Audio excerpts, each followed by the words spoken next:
Hi, everybody. Hi. Hello. Hello to everyone. Welcome. Princess and Sarah and Chid and Ooh, it's a Steve. full house tonight with the homies. Yeah. I love it. All Hi, kinds of people. everybody. Hi, everyone. Thanks for being here. Yeah, and thank you for reminding us that we did not update the stream description. Sorry about that. So, yeah, that's updated My now. bad. Now, if you refresh, it will say weird news. Sorry. Yeah. How's everybody doing? Hopefully, everybody is doing okay. Yeah. Hopefully, your Monday is going well. Shit, I'm back. Did you start the Reno yet? What does that mean? Start the Reno. Start the Reno. What does that mean? Like Reno 911? Or Hi, Isis. We told her that we were about to do the podcast, and she was really excited. yeah, she got super excited. So excited that she threw up. So, but she's good now. She's She better. has been like minding her business for hours, Mm-hmm. and then as soon as we start, she's like, "Oh my goodness, hi!" And we've been sitting around here. It's not like we've been in other rooms or anything. Like we've been here. Yeah. And then I we don't put know. all the stream She equipment just up, and she's like, "Oh, loves it." hooray!" Yeah. She just gets excited. Oh, renovation. Okay, that makes more sense. Oh. So we have been working on redecorating. We started the redecorating process, but as far as like actually like renovation and ripping walls out and everything, we have not done that yet. We need to wait until a more appropriate time to start doing all of that. But we did redesign the place. I had it painted and did a whole music theme in there, so it's looking It looks much good. It's nicer. like phase one essentially in there right now, and I'm going to keep adding to it, but at least for now it looks better already, so that's really cool. So Yeah. exactly, that's exactly what Isis is saying. Pretty much what she It's did. time for the stream. Let's puke, let's get ready, and now let's like show everyone Yeah. my butt. Look at my butt. She's so fucking funny. I don't know, I mean, she's very friendly, but I feel like it's like really weird whenever we're streaming. She is like extra on it. Yeah. I don't know Wants why. to make sure we're all here and watching. Scar, Hello, hi. hello. You're here. I've missed you. 15 months. 15. All right. That's a lot of months. awesome. Thank you. I've missed you. I'm glad you're here. Yeah. Thanks for coming in. Yeah. Yeah. Yeah. So no weird advertising campaigns tonight. It's weird news.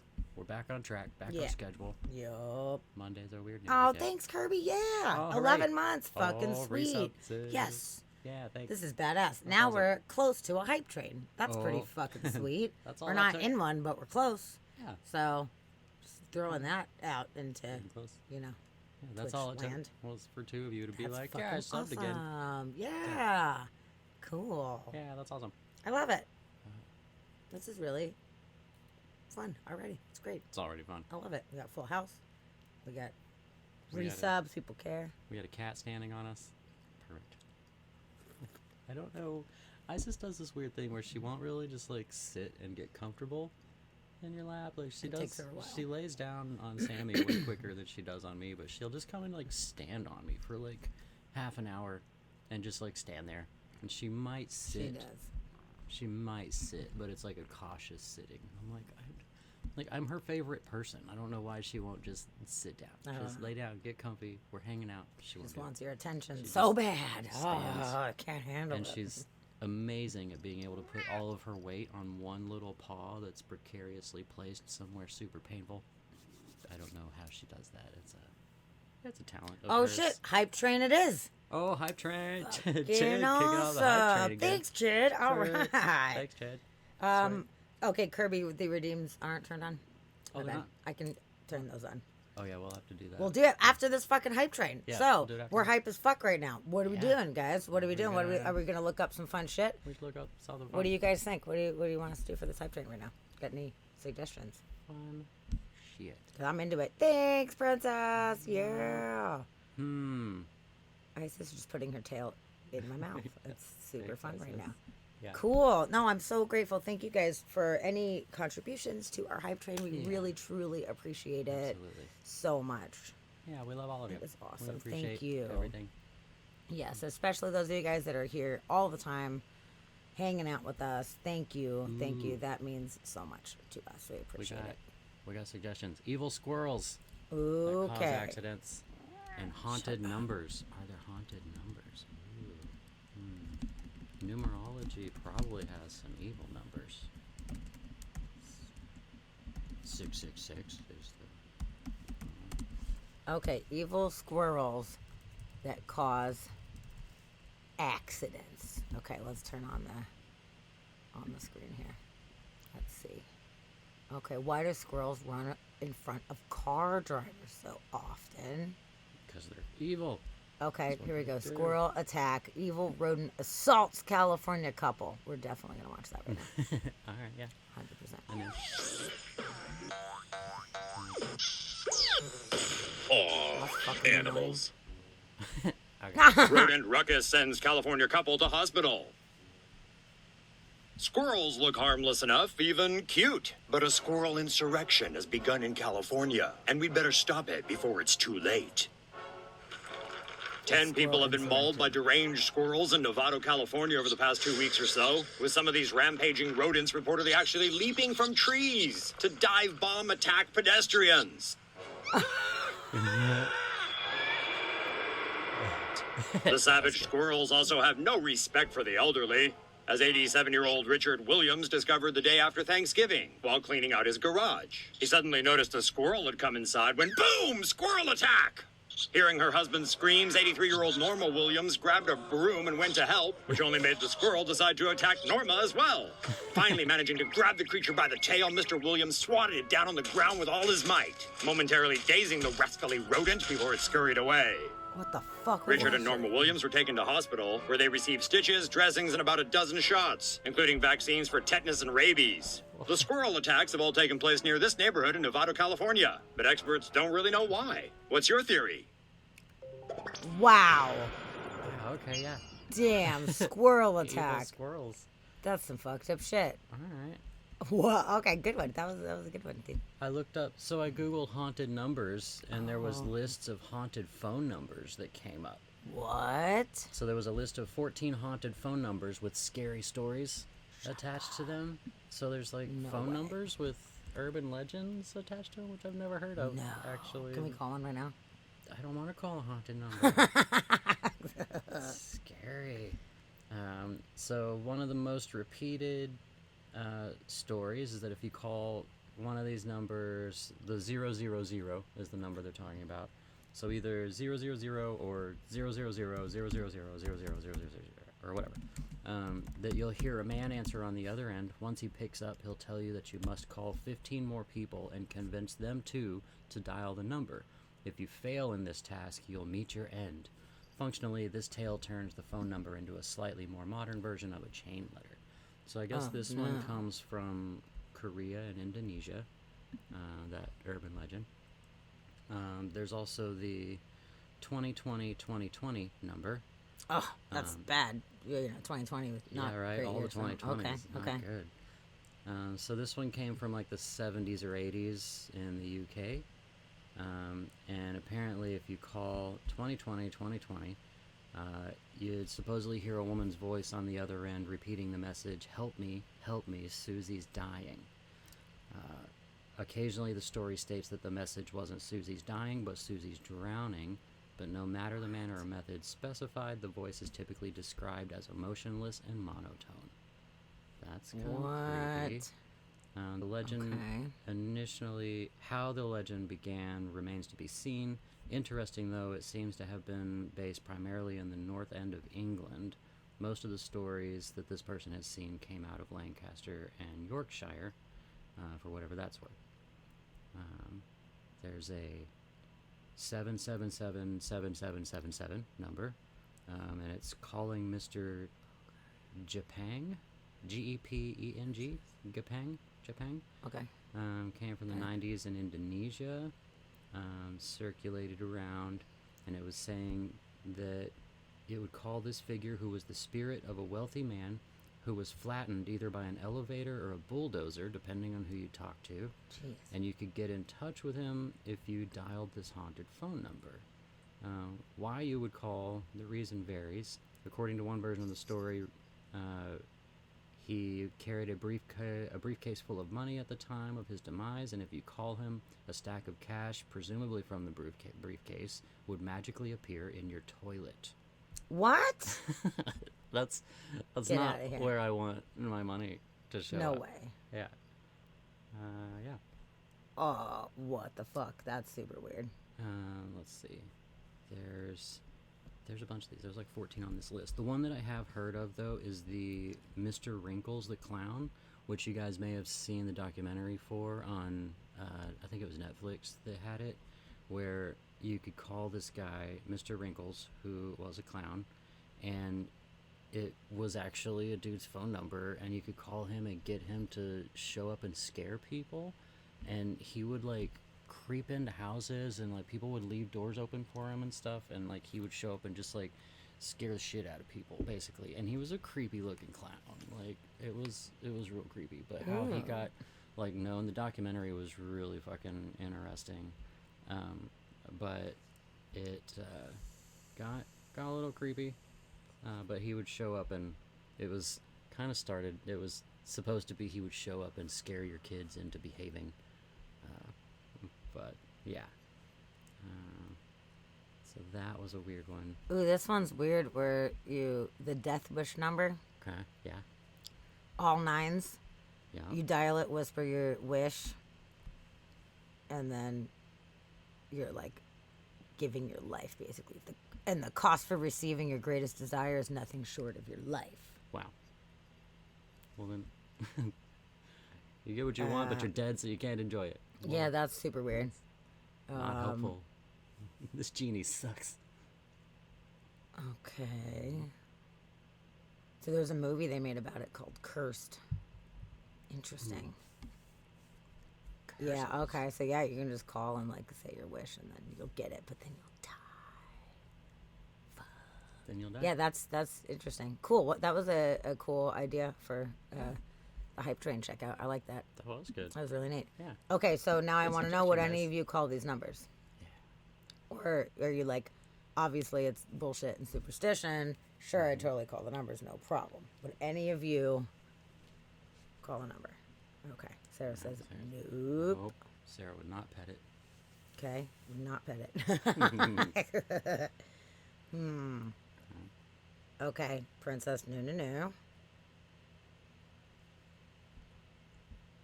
I feel like Chid probably would. Chid, behave or I'll traumatize you for life. That's basically what Mr. Wrinkles was. I think it was in Florida. I mean, that Pretty would sure he was in make Florida. a lot of sense. Yeah. Okay, what else? Who else? Have any of you ever done the like Bloody Mary in the mirror? Who else? Oh shit. Have any of you ever done the? Sorry, I was gonna turn the redeems on and then it turned the volume on for some reason, just because I clicked on the page. It's like, All right. What is happening? Sorry. Yeah. Okay. You see? Okay, shit. Hell yes. Chid Hell has yes. done the- Okay. Yeah. No. I was asking if he would call the numbers. Oh yeah. Will you call a number right now? What'd you call it right now? Would you like to call it? Because we'll do it. We'll fucking do it. Oh my God. Charges may apply. Yeah, rewards. Okay.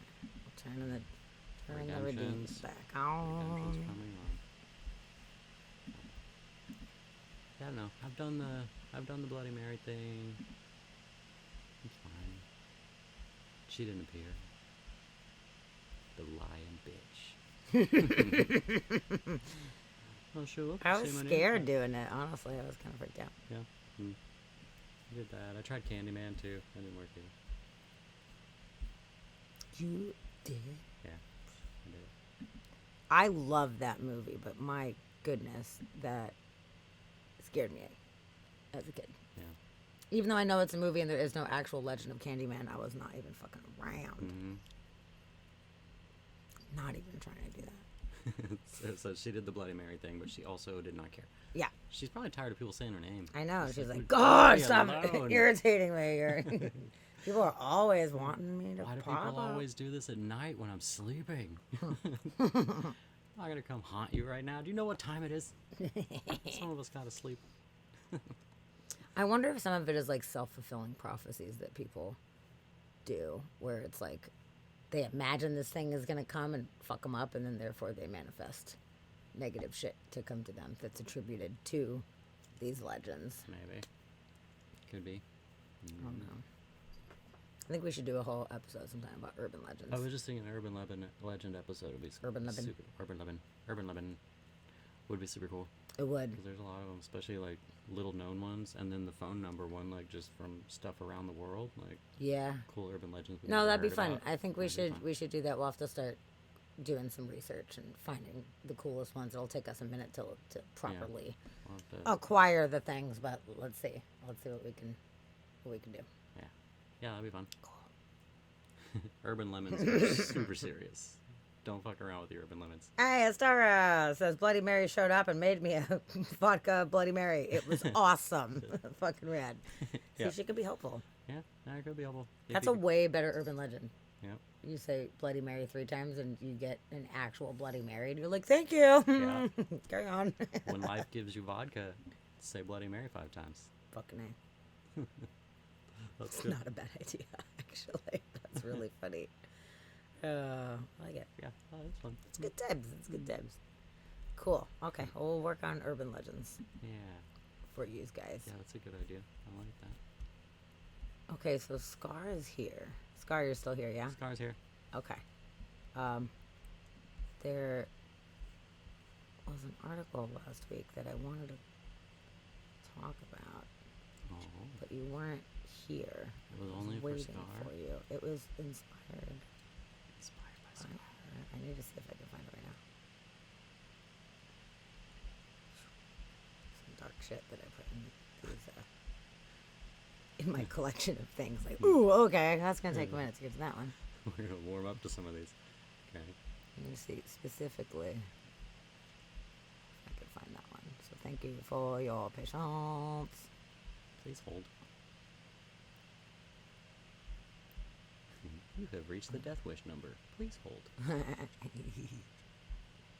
Do, do, do, do, do, do, do, do, do, do, do. Tell a story or something. There's so many things in here. I really tried.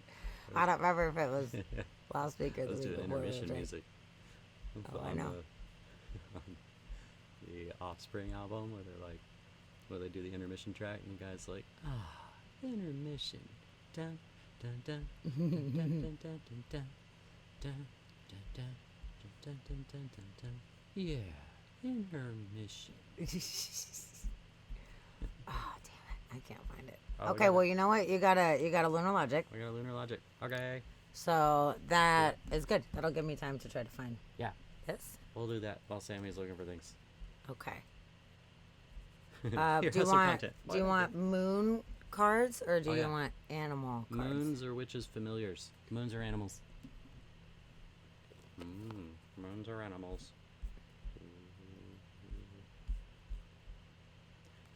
It was a full moon yesterday. P.S. Animals it is. Okay. Oh, I love that deck. It's so great. It's a really good deck. It's such a good deck. The witches familiars. Yeah, we've only used it a couple times, but it's fucking been great. pretty on point, honestly.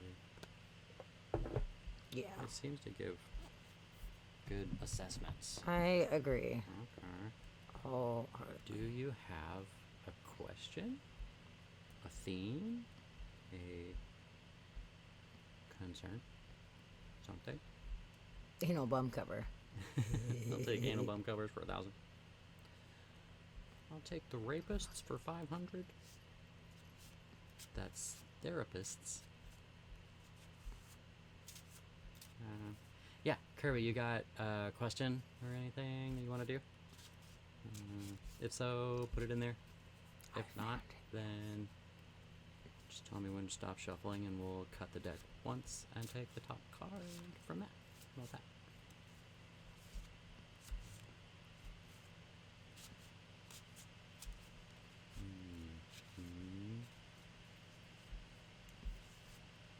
Well, I worked things out with old apartment that wants to charge us $700 now to replace the carpet for no reason. Dude, they're gonna replace the carpet anyway. If you live there longer than, like, I think it's if you live there for a year. No, it's 5 years. Is Or at least 5 it years? was. It was 5 years, and then there's incremental amounts that they will charge you if you're there for less than 5 years for the prorated amount, depending on how long the carpet was there before. It's like a whole legal, like, algorithm that they use to figure out how much people, or some kind of formula, I guess it's more like it, how to charge people for carpet. Weird. Yeah. It doesn't I'm make sure- any sense. I'm sure the carpet was fine. The carpet was fine. You could, Fight them. yeah, you could argue that. But okay, well, I will shuffle on that. You say stop, and then I'll cut the deck one time and take the top card. Oh, you got photos of it? Yeah, There you go. You got photos. You're safe. yeah, you're good. You're good.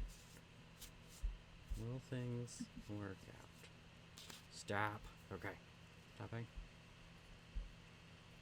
Do you want to cut this deck? Okay. I would love to cut the deck. Okay.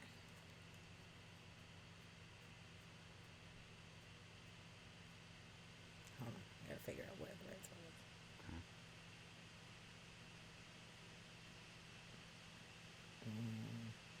You can't just willy-nilly cut a deck, you know what I mean? Depends. I guess you can. Okay. Okay. Okay. So, in relation to the apartment who's trying to screw you over, you get the boar card. Ooh, ferocity. Mmm. This little light Ferocity. is the worst light for showing glossy cards. There we go. That's kind of good. But it's a boar. Okay. Boar card. Ferocity. Does that mean being a badass and not letting people? Means Run tell on ya? him to fuck off. Let's see. Boar will be in the bees. I think so. It's not putting up with people's shit. I Probably. bet you. That's what I'm feeling. I'm feeling the boar. The ferocity is standing up for yourself. That's the vibe I'm getting here. Yep. Let's see, the boar. It says it's brutish hogs and wild swine, aggression, anger entwine. Unleash the ruthless force of fury, deal with it or face the jury. I call upon boar to assist me and harness this power, so mote it be. Interesting. Yeah. That's pretty much what that says. So this says, let's see. Should I read that whole thing? Or just these guys? Sure. Okay. That's only, Why not? That's just one little, Yeah. it's just one tiny page. I'll just read it. Okay. The familiar's message says, it's not often that you will see me or ever sense me near, for I am usually happiest in my own company, far away in the darkest of woods. However, now I make my presence felt with my tusks gleaming and my eyes red, because what you have allowed to continue must now end. Anger wells inside you, but through me you can harness it to unleash it in the most effective way. I will do the damage, I will instill the fear and protect you from the pain that is about to be redirected towards those who have inflicted it upon you. Oh, you're tired of everyone's shit. Yeah. Gotta let it out. I can devour everything organic from flesh to bone, and in doing so, I ensure those who have aggrieved you will never be able to do so again. I can root out the problems and issues, even within yourself, drive them to the surface, and give you the courage and strength to finally face and deal with them. But please do not seek me out for petty matters, simple squabbles, or malicious revenge, for I will turn just as easily on you. Okay, so don't just use a boar willy-nilly. Okay. The foresight says, stand up to your foes. A primal scream needs to be released. Take up a martial art to channel your physical power, possibly. Learn to discern between the small matters in life and life-changing events. It's okay to let it all out now. And then the witchy tips that come along with it. It says that the boar is an ancient symbol of the warrior and a talisman in conflict. The Norse goddess Freya rode her trusty boar called, I'm going to pronounce this word, this is going to be fun, Hildesvini. Hildesvini rode her boar Hildesvini into battle. In dreams, a boar represents assertiveness and confrontation, which suggests you are learning to face your fears with gusto. So, Yeah. that all Yep. says That was spot on. challenge it and Yep. go head on and be like, no. Yep. That's exactly what I think that is. It's okay to don't be timid in this one. They will take advantage of those who are timid. So if you fight it and you make a stink about it and you stand up for yourself, then most likely you will have success. So you will have the power of the boar You have the power. backing you up, Definitely. telling you it's okay to stand up for yourself, and there's no need to submit for the sake of submitting. Yeah. The That's power what of I the gather boar. from that. The power of the boar. I like that. That's nice. That's good. Plain toast. Hey, Hi, hey. Plain Toast. Hi. Thank you for the Hello, hello. resub too. I appreciate that so Yeah. much. That's awesome. How you doing? You came in right during a card pull, so Yeah. that was perfect timing. Yeah. Yay. Have you seen these cards? The Witches Familiars? Yeah, I think we had showed Did we those to him when we got talk to back you from about those? Salem. They're super cool. I absolutely adore these cards so much. I think they're my new favorite deck that I've got. I mean, my fairy cards are my tried and true, but those I think are my favorite of everyone, besides the ones that I've had for like 20 years. Yeah, and they're just really pretty. For sure. Yeah, Sarah, one thing going along with that, you might, if you can find a copy of your lease, see what it says about the carpet and what they're going to charge, and take any information out of that. You might be able to back up your argument with that, plus your photos, and get them to back off. Yep. And if you need somebody to make a fake lawyer's letterhead and send them a letter, we know some people who could probably facilitate such a thing that would scare the pants off of them. Yeah. So just throwing that out I there. need a cease and desist letter. Which, you Those know, are she easy does enough. graphics too. She probably did too. Totally. But hey, just saying. Yep. You're like, we will get Judge Judy on your ass if you don't give us his fucking That would deposit be back. funny. Make a letterhead for Judge Judy. It'd be like, Judge Judy says, back off. No, that would be funny. Oh my goodness. Yeah. Rabbit's here. Yay. Sweet. Hi, Rabbit. Hi. Oh, I'm so glad that you're here. I love all of you guys. Oh, and JT's here too. And Fucking JT's awesome. here. Sweet. Fucking awesome. Look at all our Cool. And friends. JT gets her cousin to do that for her. See, it's so smart. Sometimes all you got to do is just scare people a little bit. Yeah. And Sometimes. you just got to be bold enough to do it. At Don't the take very any least, guff it from buys these you a little fucking time. swine. Yep. Good. I like it. Yeah. Exercise your power. Yeah. It'll be good. Yay, I'm so glad that you're here. JT, everybody's here. This is all fun. Yeah, good. You're the one who wants to threaten lawyer action. Fucking do it. Don't let these motherfuckers take advantage. They always try to take advantage. Well, not always. That's not fair to say. Many times they try to take advantage of people. Actually, when I was in Flagstaff, we when we moved out, we rented a house. It was just like a private person. It wasn't a company or anything like that. And my roommate that I worked with at a time was a house cleaner. She did like a side business as a house cleaner, and she's extremely OCD and very anal. And we all the roommates and her and one of her friends that was also a house cleaner with her, we cleaned the fucking shit out of this house, dude. Even like under the stove and everything, like in the oven, like they did all the shit. Because they're like, we really all need to get our deposit back, so we're not fucking around. And the guy tried to charge us, I forgot what it was like $1,000 or something like that for cleaning fees. Oh, really? And we're like, fuck you. Yeah. There is no way that we're doing that. And we fought him, and he was fine. Like we won. Because we had photos of all the shit. Yeah. And we're like, what do you, there's nothing to clean. You definitely did not have house cleaners in there for $1,000 because there was nothing to clean. This is professionally done by people who are in a professional fucking company. Suck a dick. And he was like, Seriously. okay, whatever. Like, he tried. He's a slumlord. He was trying. Yeah. But you fight, and sometimes you will win. Yeah.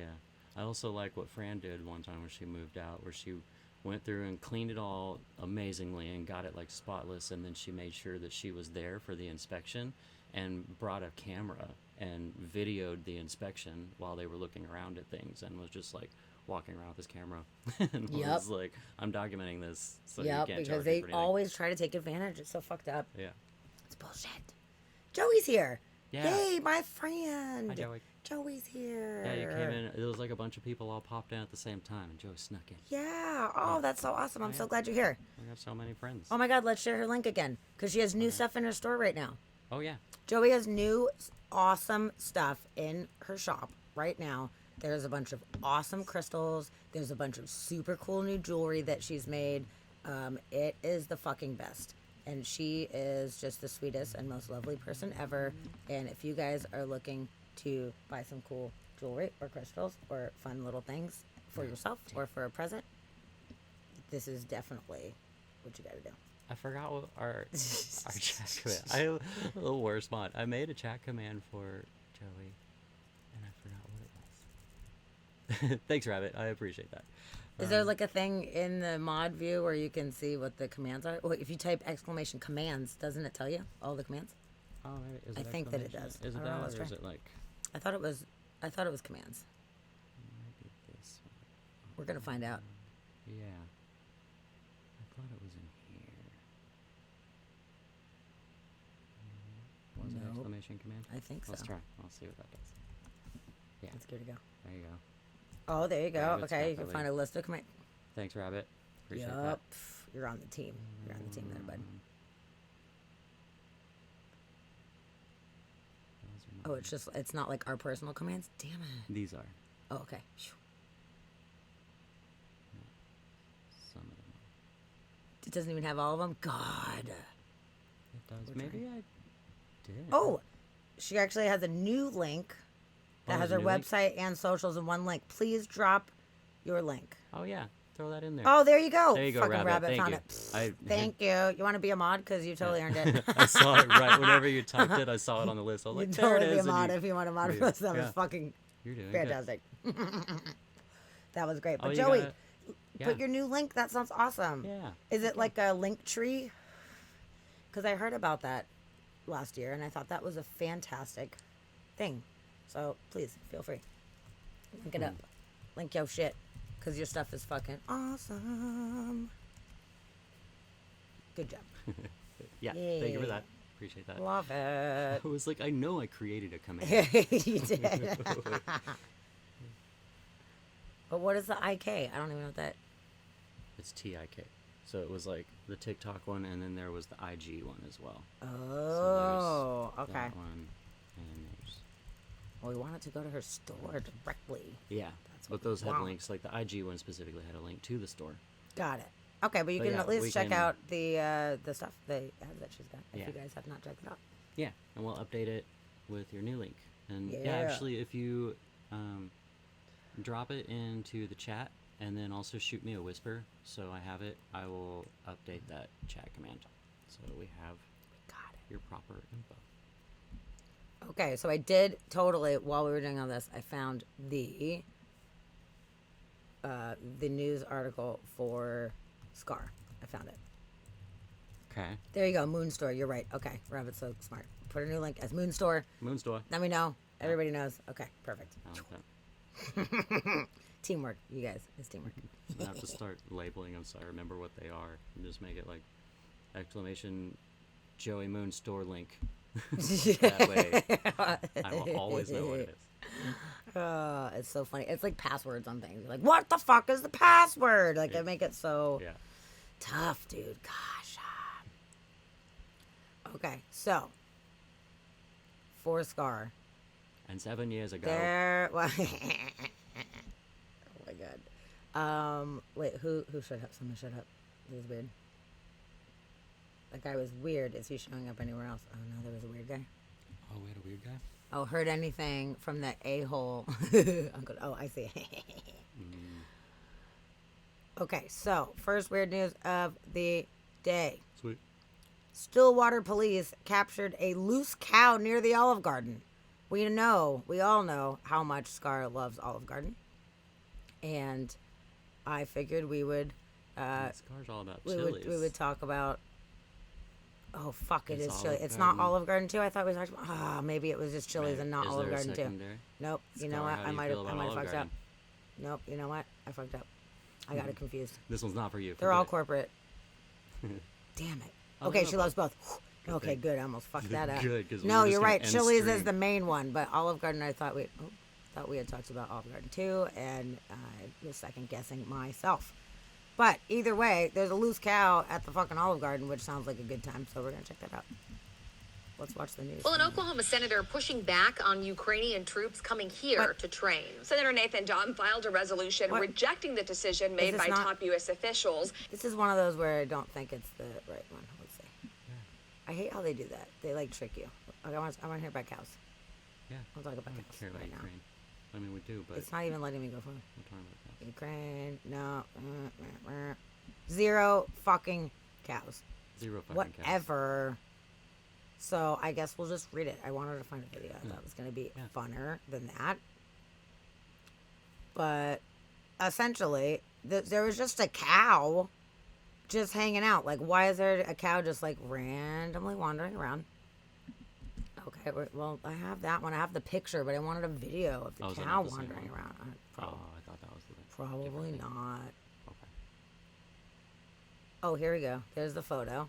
Okay, so there's just a cow. And you know what? If I was a cow, I would not go near a restaurant where people are eating my cousins. Nope. Personally. It's security footage of me after happy hour. Oh my god. Officers questioned the cow and learned that the cow had heard about the never-ending soup and salad option at Olive Garden and decided to see for itself. We highly recommend the steak at Texas Roadhouse, but the cow declined. No, of course the cow declined. Damn. Come on. What, are you trying to make a cannibal cow? It's Dude. not good. I thought that was That's how mad really cow funny. disease got I started. know, right? But yeah, it's just a random cow. Random. I mean, anywhere, if you live anywhere where there's like random cows just like wandering around, like maybe you need to get your ass to the city because that's super weird. Where is Stillwater? Stillwater, Oklahoma. There we go. That makes a lot of sense. That makes a lot of Down there sense. in Oklahoma, we got loose cows running around loose rampant cows. in the Olive Garden. That finally escaped. It is kind of a small cow, huh? That's kind Is it a little baby? And they're like, fuck this, I'm gonna go be free. Yeah. I don't know, but I just thought it's just funny. I wouldn't imagine just like being in Seattle and seeing like a fucking cow in a parking lot, you know? If we have a It's cow super weird. roaming around, it's a whole other situation. Yeah. Oklahoma, it's like, well, you know, they Like, I'm probably not came the from most like right over there, surprised. but Well, there you go. There's a cow at Olive There Garden. you go. That's fucking weird. cow at Olive Garden. Okay, There was so probably a Chili's close by.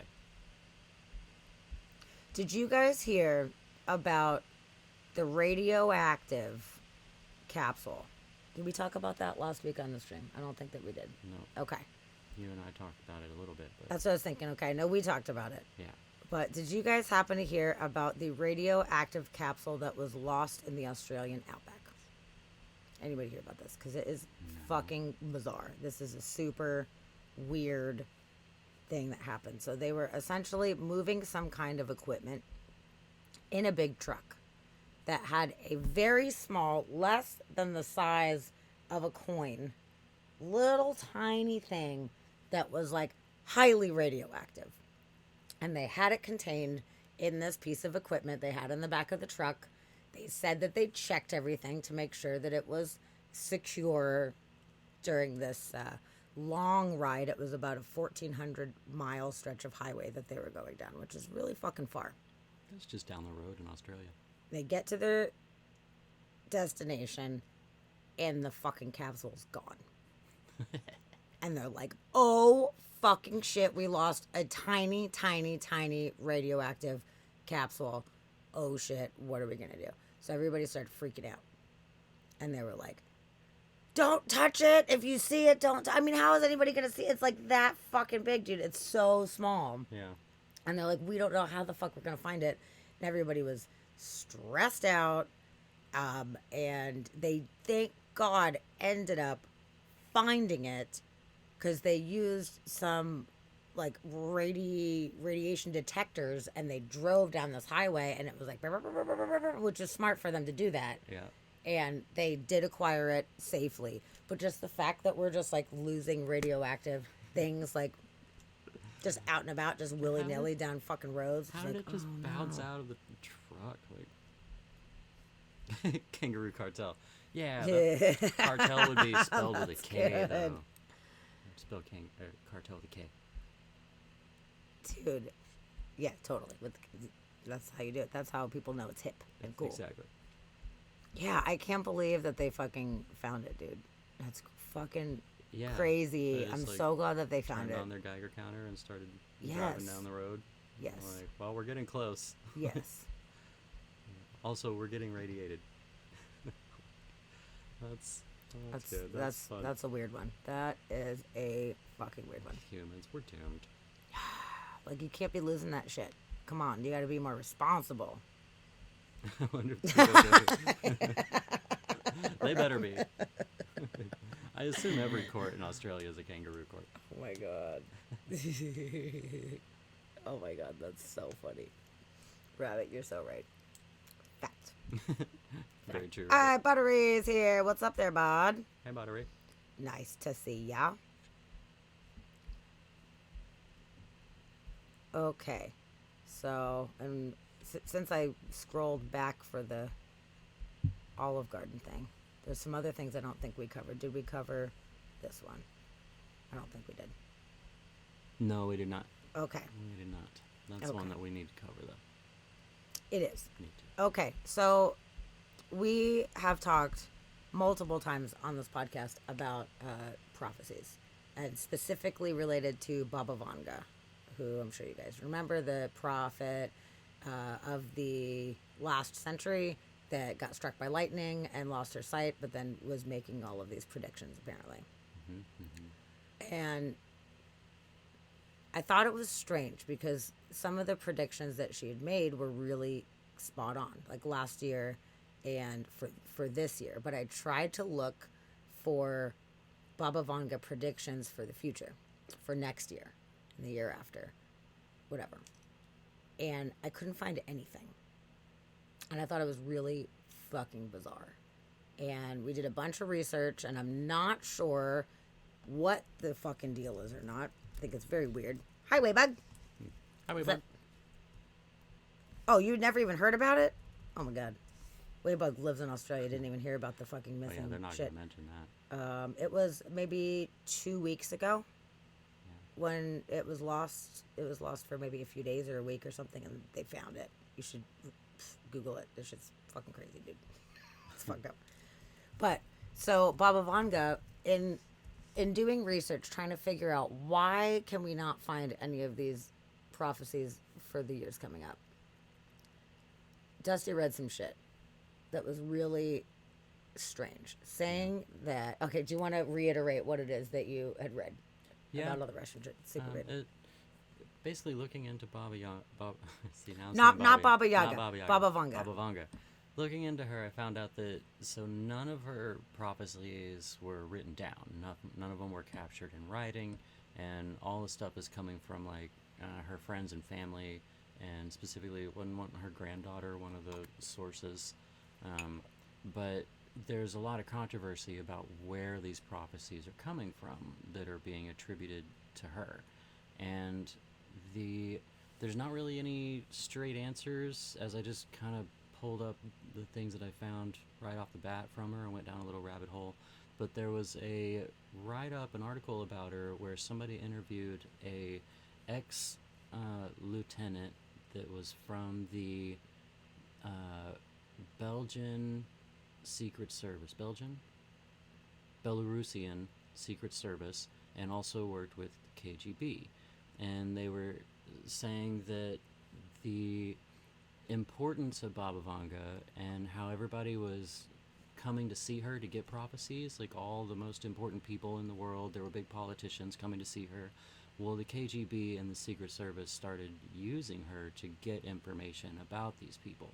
So in order to get more and more people to see her, they started bumping up her predictions and her importance into the media, and actually got her blown out to be seemingly more accurate than she really even was. So if you look up statistics for her prophecies, people will say it's anywhere from like 80 to 90% accurate in her predictions. But there's a lot of controversy about where those predictions are coming from and whether or not she actually made them, because some of the stuff, even like about 9/11 and other ones that everybody attributes to her as being correct, her granddaughter and different friends have come out and said she never made predictions about those. Like, that's not from her. So someone could just be writing this stuff Yeah. and doing it before the year comes out and saying, these are the new predictions, the which they ones. might have some kind of back knowledge on it or something like that they're using. But some of them are like really bizarre. Like last year, talking about the the floods in Australia, and there was like extreme floods in Australia, and it was very specific to there's going to be like crazy flooding in Australia. So Yeah. that seems like that's not something that you could know, but if it was a technological advancement, you could be like, oh, there's going to be this crazy thing, and then it comes out. So now I don't know. Yeah. It's very interesting. Yeah, it's really interesting. It's weird.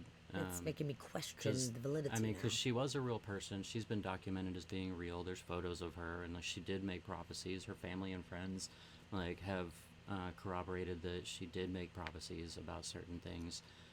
But now that she's gone, there's no real way to tell where these prophecies are coming from. I was doing digging, and I'm like, who is releasing them? Like, where are they coming from? There's got to be a publication, and there's not. Like, it's not written down. Well, Star And- said that there was some that go hundreds of years in the future, And which that's- one thing was that it was like that her predictions go until this certain date, and Yeah.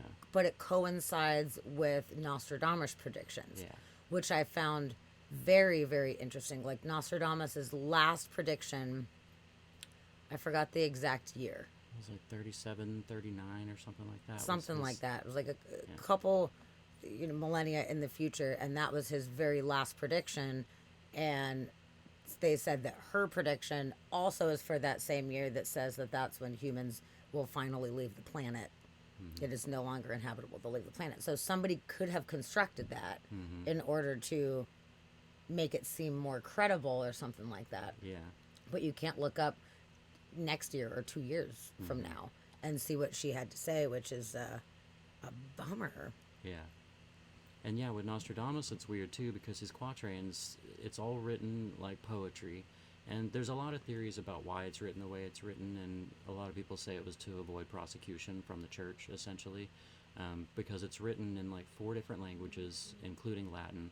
And then it's not done chronologically. So his quatrains and his predictions are not in chronological order. And there's no years on any of them, so he doesn't actually attribute a year to any of it. So it's all up for speculation. And So once it's- something happens, people go through and they're like, "Oh, this one makes sense for this." yeah, Which sometimes, sure, it's super uncanny, but sometimes it might be the human mind looking for patterns in things that have it make sense. And because it's in like super old language, it can be interpreted yeah, in a lot of it's in an old different language, and it's ways. also it's Latin, French, German, and another language that I'd never heard of that started with an O. It was like Occidentia or something like that. Like it was some other language. I've never heard of that language, but it was written in code, and people say it was basically so he was not being persecuted by the church at the time, which is a very real fear. And then yeah, his books weren't finished, and they take it to mean that they think that he thinks the world would end in like 37. I think it was 37, 39, 37 something. But yeah, it's kind of weird.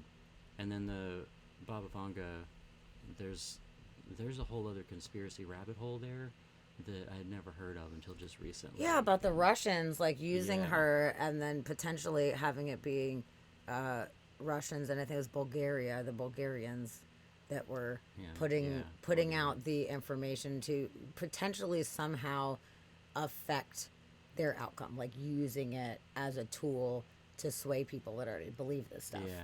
Yeah, and they were using not really using her, but using her constituents and like the people around her to get information from the people that were coming to see her. So they were secretly going in and questioning them.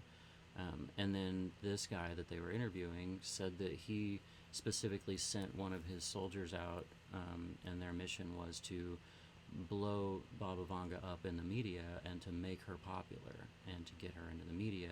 So some of the theories now are that she's essentially still like a tool of the state, Because if people believe it, then if you say something that suits their interests more, then it could have people somehow support that because they some support kind of control. whatever. I don't know. So it It's was weird. super fucking weird. It opened up a weird rabbit hole that I really want to dig into more, for sure. And it started interesting about Edgar Casey.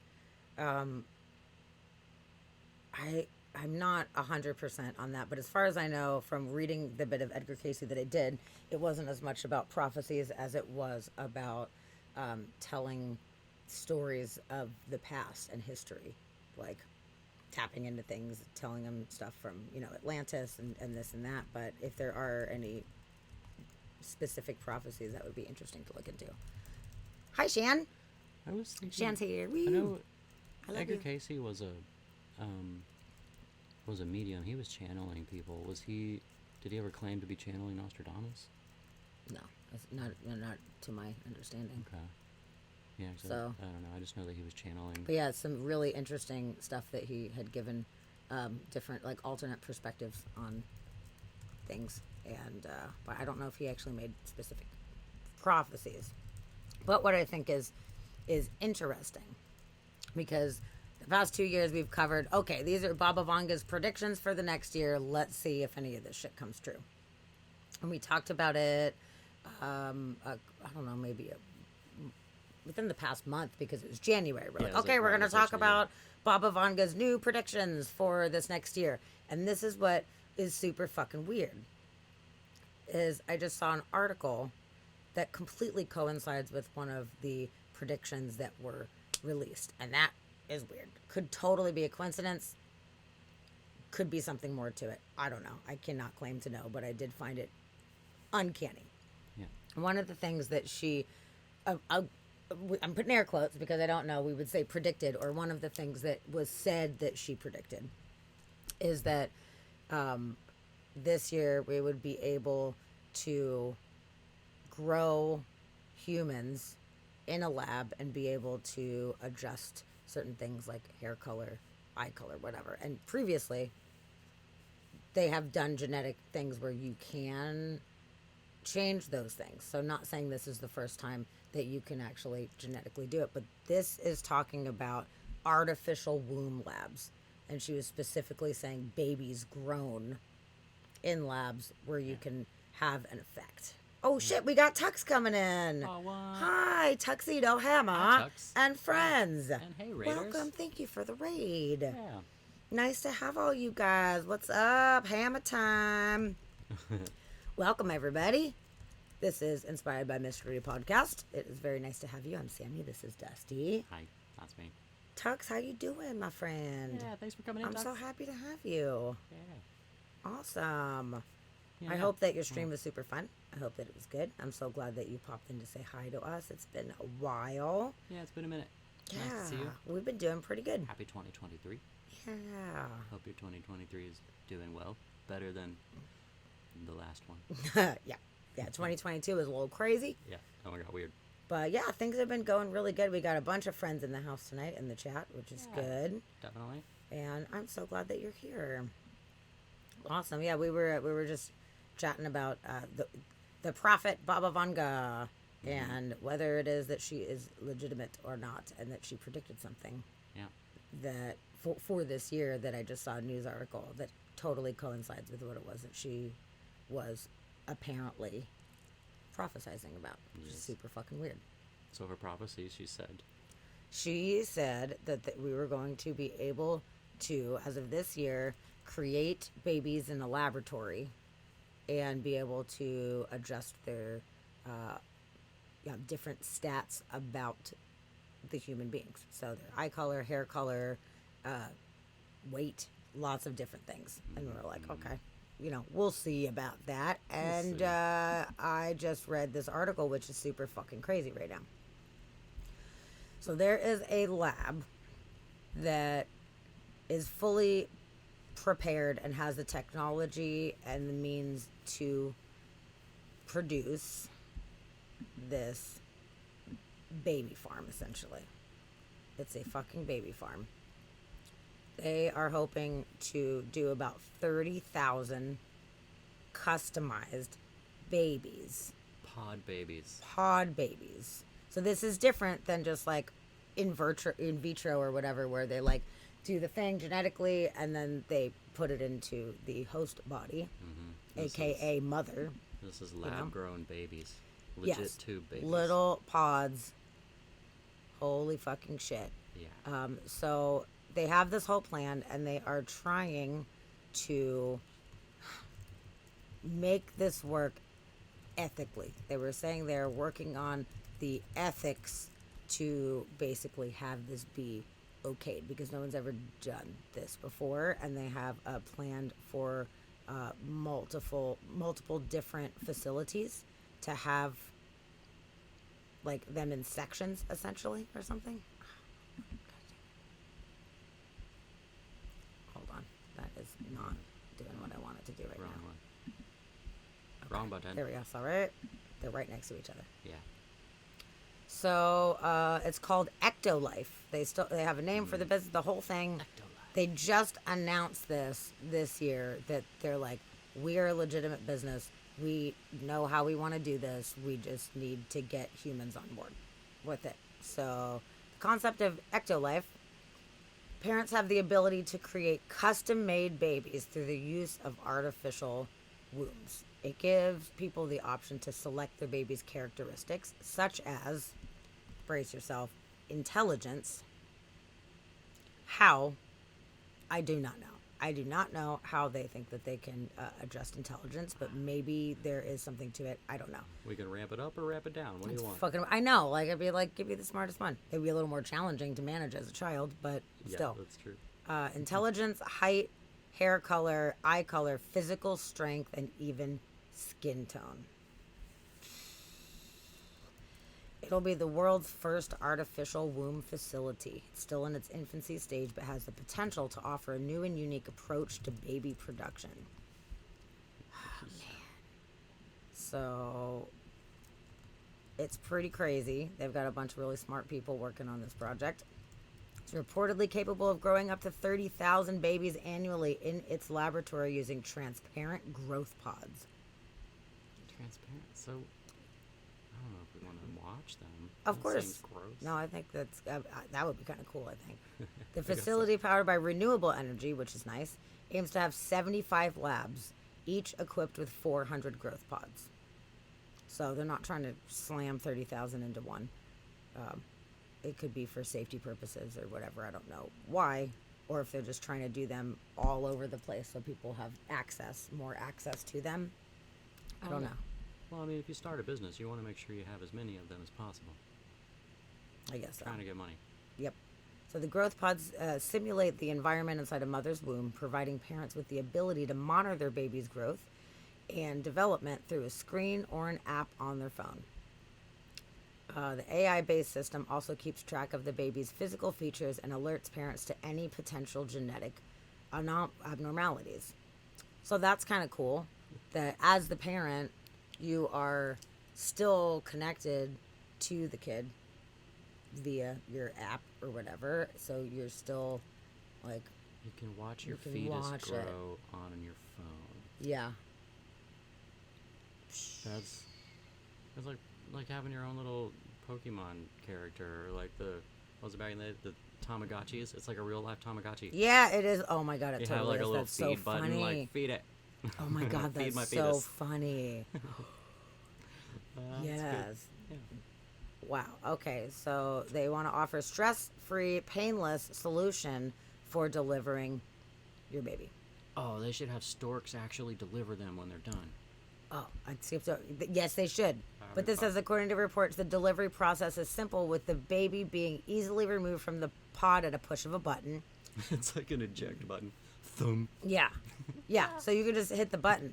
Oh my God. Artificial womb allows for the safe discharge of amniotic fluid and easy removal of the baby from the growth pod. You just pop it right out. This is so crazy. Yep. Rich people will not have to get pregnant or worry about surrogates. Yep. And people that, have physical things that don't make it safe for them to have kids or whatever, or just don't fucking want to. They want to have a kid, but they don't want to have to go through the process of having their body all fucked up and stretching everything out, and the trauma that happens to bodies from that. It's an option, but it's not going to be cheap. You're right. Yeah. Rich people. Not at first. Not Anyway. not at first. So, if these ethical restrictions are relaxed, I give it 10 to 15 years before Ectolife becomes widely used everywhere. So, Yeah. okay, so this says this kind of technology sets the stage for humans treated as commodities to grow like plants in a backyard and could potentially take away women's historic role as givers of life. I mean, you can still do it organically. As we see, Yeah. people are getting pregnant fucking left and right, you know? It's just if you don't want to, or if you can't, or whatever, then you have this option. I feel like this starts a process on being able to control birth rates and restrict people from having babies, which could or could not be good. I mean, I think it would be good to slow down birth rates a little bit, but Yeah, telling a lot people bit. that they're I not think would be- allowed is a whole other battle. Well, think, I like- don't think that that will happen because look at what is happening right now with people wanting crackheads to give birth to fucking babies and not giving yeah, enough but that's shit, in you the know? U.S. Like, but other countries have Sure. restricted birth rates. Like China had too many, so they were, cutting it down to a certain number of kids per household. They like relaxed them and gone back and forth a few times over the past bunch of years. Did you But- hear about the update on that though? It's very interesting. So they cut back on birth rates because it was too much, and now the new generation, the younger people, everywhere in the world, younger people aren't wanting to have as many kids. No, people aren't wanting to do it, and now China's freaking out, saying that I forgot the exact stats, but it was like in 100 years there's only going to be this many people, and it's like a problem. Now they're stressing out because people don't want to have as many babies. They want to go, do different things or whatever. And now they're worried that their population is going to actually decline over the next few generations. Yeah, I mean that's definitely a concern. Yep, not enough future workforce, and that's what happened in Japan. Yeah, In Japan, Yeah. they are stressed out, and the economy is really struggling right now because they don't have enough people to work because people are not having as many children for whatever reasons that they do not want to do that. They didn't have restricted birth rates, but people are just not doing it as much as they were before, because before it was expected. It was a societal expectation. You have to have kids or you're a spinster or whatever, old maid or whatever, like it was not okay to have a barren family. yeah. And now it is not the case. A lot of people are opting out, and there's not that pressure on everybody, and birth control is better, and people do have more access to abortion now than they did, coats and coat hangers in the alleys and shit like that. So it's definitely different world than it was, and now people are like, oh shit, like Yeah, for sure. it's crazy. Oh yeah, and China had way too many boys and no women to marry them because the one-child policy had the result of a generation of no girls allowed to be Yeah. born. Yep. Yeah, because everybody wanted a boy, so they were killing off the girls Yeah, so so that they could fucked have up. their one boy. Yes. Lame. But yeah, there's So a whole. Chid says, do we start sterilizing babies at birth now too? Yeah, I mean, I don't think that's a decision that can be made. no, we just put those chemicals but- in the water. That's fine. Fucking A. It's We're already crazy. being sterilized. Don't even worry about it. So weird though. But Fluoride. right? Yeah, there's a lot of weird shit going on. But I just found that really interesting, and I wanted to bring Yeah. it back to the Baba Vanga thing because we learned all the stuff about, the potential for it being constructed yearly and put out there. But when I saw this, I was like, okay, that's fucking weird because she was talking about that specifically. Just to refresh you guys on the other prophecies that she made for this year to see what happens.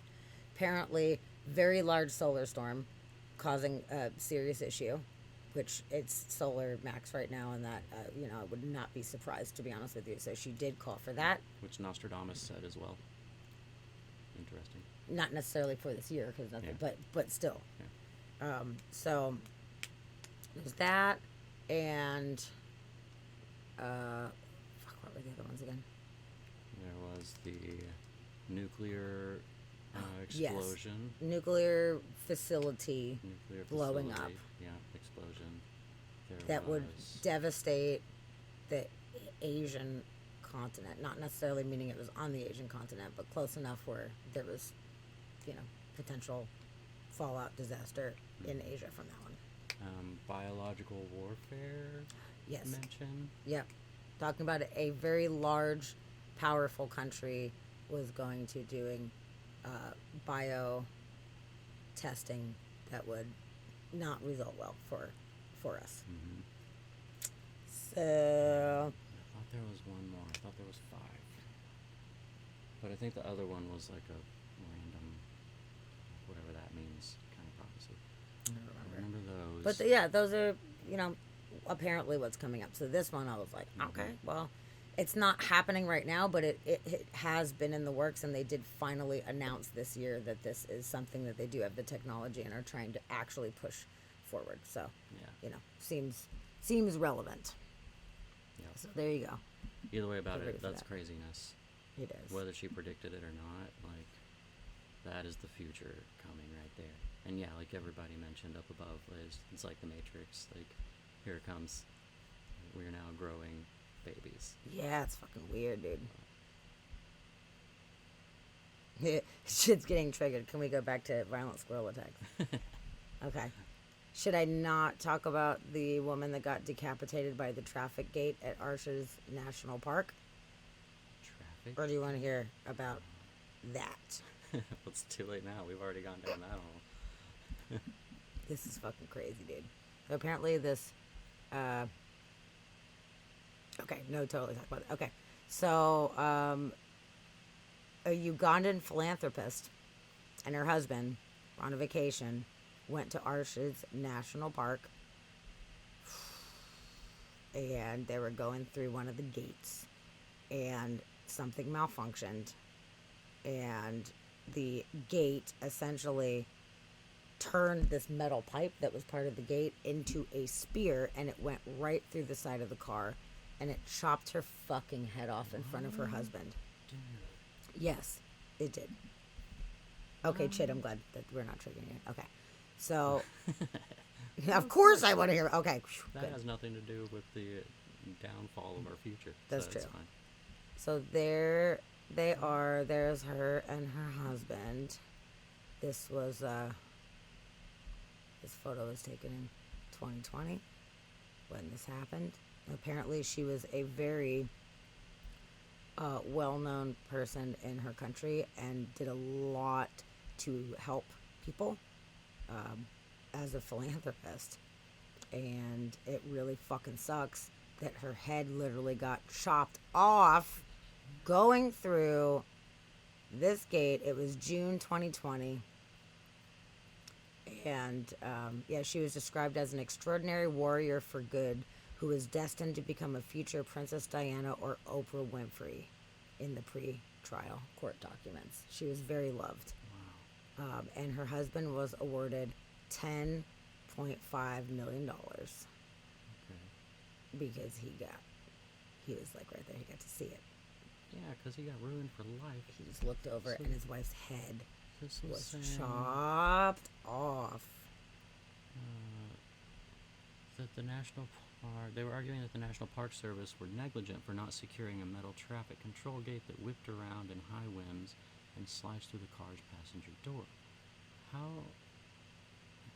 I'm trying to figure out how that worked. Like, what kind of, I mean, if it's like one of those gates, it like swings, right? Oh, it's those that's like the pole where you pull up to the pole and it like swings open or whatever. I bet That it makes whipped sense. through the windshield. Yeah, okay. I was trying to picture what this gate was, because at first I was thinking like one of those arms that like goes up and down, and I'm like, how did, but That could have chopped Yeah. both their fucking heads Yeah, off, it- man.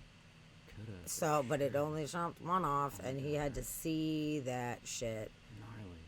So they were trying to figure out what her future earning potential was, which is an interesting thing to try to figure out for this lawsuit. But nobody knows because she did so many wonderful things and had so much potential. So, yeah, it is messed up, dude. They said she was on the path to becoming a nonprofit CEO capable of earning an annual salary of more than $1 million. She was so pretty. Damn, that sucks. At least it was fast, though. God damn. Yeah, at least it was fast. Sorry for that dude, though, man. That know. is- At the age of 17, she was awarded a Woman Achiever Award from the United Nations for fundraising for a children's hospital and created a popular reality television series aimed at empowering young mothers. Wow. She sounds like a badass, dude. Yeah, way to accomplish shit in your short life. Yep. In Uganda, she was known as the Princess of Hearts. Oh, So let's just take a moment. Let's give a little slancha to Nakajigo. I don't know how you say that, but cheers to the Queen of Hearts, cheers to her. Princess of Hearts. That is super sad. Yeah, that sucks. So watch out from Gates. But man, yeah, at least, she died young, but she got a lot of shit done in her life. Short life, but good job. Yes. In life, man. Like, that's more than I've done in my whole life.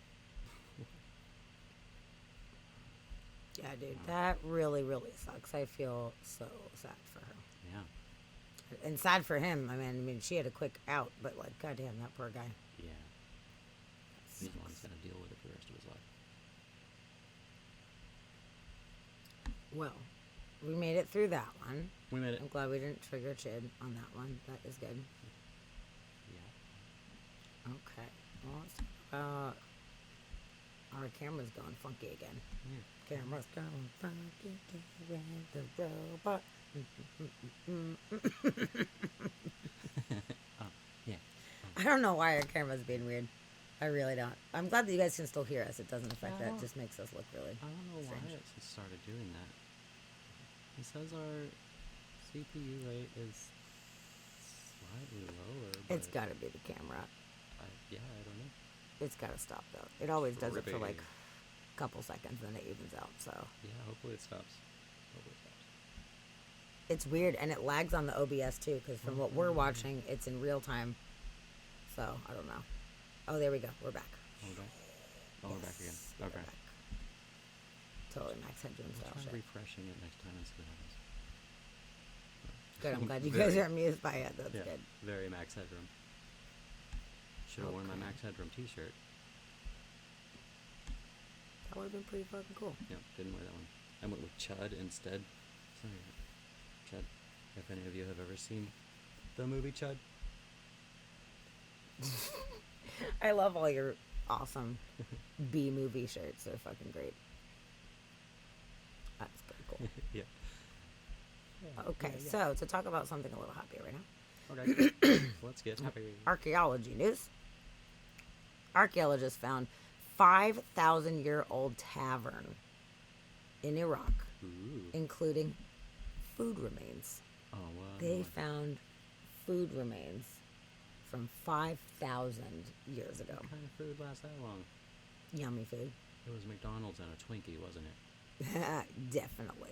It's the only thing it could have been. This is so cool. So they're thinking this area was, I mean, obviously was quite different. The landscape was not barren and dry like this. Nope. Back in those days, it was a pretty big city in Mesopotamia back in the day. Yeah. About 2700 BC. How cool. And the crazy thing was it was only 19 inches below the surface. What? Yep, it was right there. Okay. So in 5,000 years, only about a foot and a half Oh. of dirt got on top of it, but nobody knew. So the pub was split into an open air dining area and a room containing benches, an oven, ancient food remains, and even a 5,000-year-old fridge. Cool. How cool. They initially found themselves in the open courtyard space, an area that was difficult to excavate, being open and exposed to outdoors, apparently. Yeah. So they returned a few months later in the fall of last year. And they broadened the trench. And then they discovered an industrial-sized oven, a moisture-wicking ancient fridge to keep food cool, and dozens of conical bowls, many containing fish remains, revealing the purpose of the courtyard to be an outdoor dining area.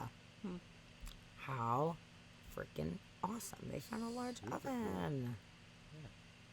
And they found deposits of ash. It left this sort of rainbow coloration in the soils, and the interior is framed by these big bricks. So it's Lagash, now the town of Al-Hiba was one of the oldest and largest cities in southern Mesopotamia, occupied from the 5th millennium until the 2nd millennium BC, and encompassing an area of almost 2 square miles. So it is now an important archaeological site, with excavations restarting most recently in 2019 as part of a joint project between the Penn Museum and the University of Cambridge and the State Board of Antiquities and Heritage in Baghdad.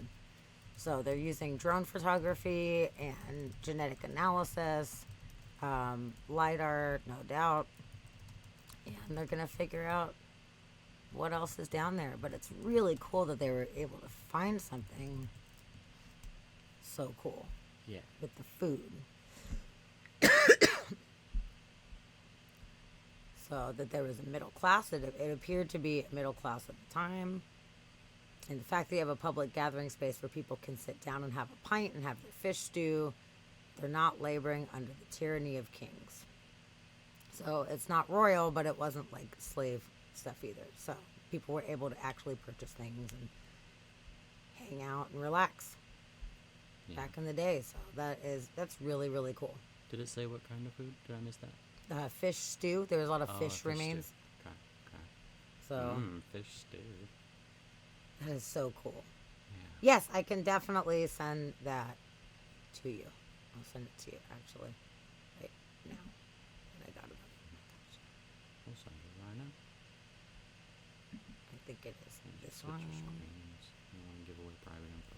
Oh no, you're right. Sorry, So spoiler alerts. I don't want to reply to myself. You know, I'll do it later. I'll remember to do it later. That was really cool. I thought that was so neat. So Yeah. 5,000-year-old pub Cool. from Mesopotamia.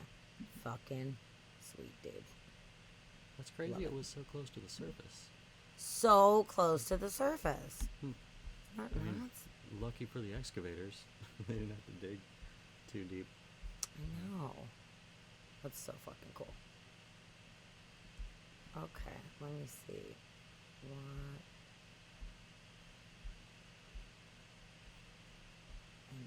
Okay, so speaking of archaeological finds, there's a couple cool ones.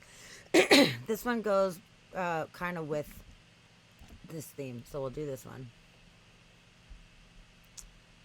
Okay, so as we know, in Mexico and Central America, here we go with the camera again, goddamn it. We know that there's a lot of stuff hidden underneath the jungle, and they have found multiple different sites over time. Some of them just look like hills. They thought they were natural hills, and come to find out they're not. So they're using this technology to be able to see underneath the jungle. And they just found, And they're finding cool shit. yes, they found a huge Maya site in Guatemala, in the Ooh. Guatemalan rainforest.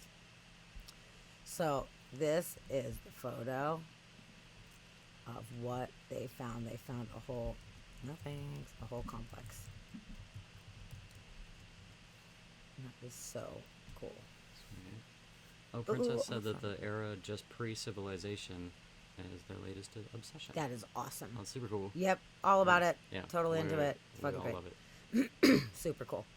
And interesting though, the more we learn about it, it's not even pre-civilization. It's just early civilization. Yeah. It seems that civilization goes back way further than we ever expected. That is But very yeah, true. that's a big interest around this household for sure. Absolutely. So yeah, we'll make sure to share cool stuff like that with each other that we find. Yeah. But this is so neat, knowing that it was there and just got covered by jungle and was lost. But there's a lot going on here. I mean, that's a huge structure, Yeah. and there's a bunch of little That's, structures right here. It's a complex of Maya pyramids.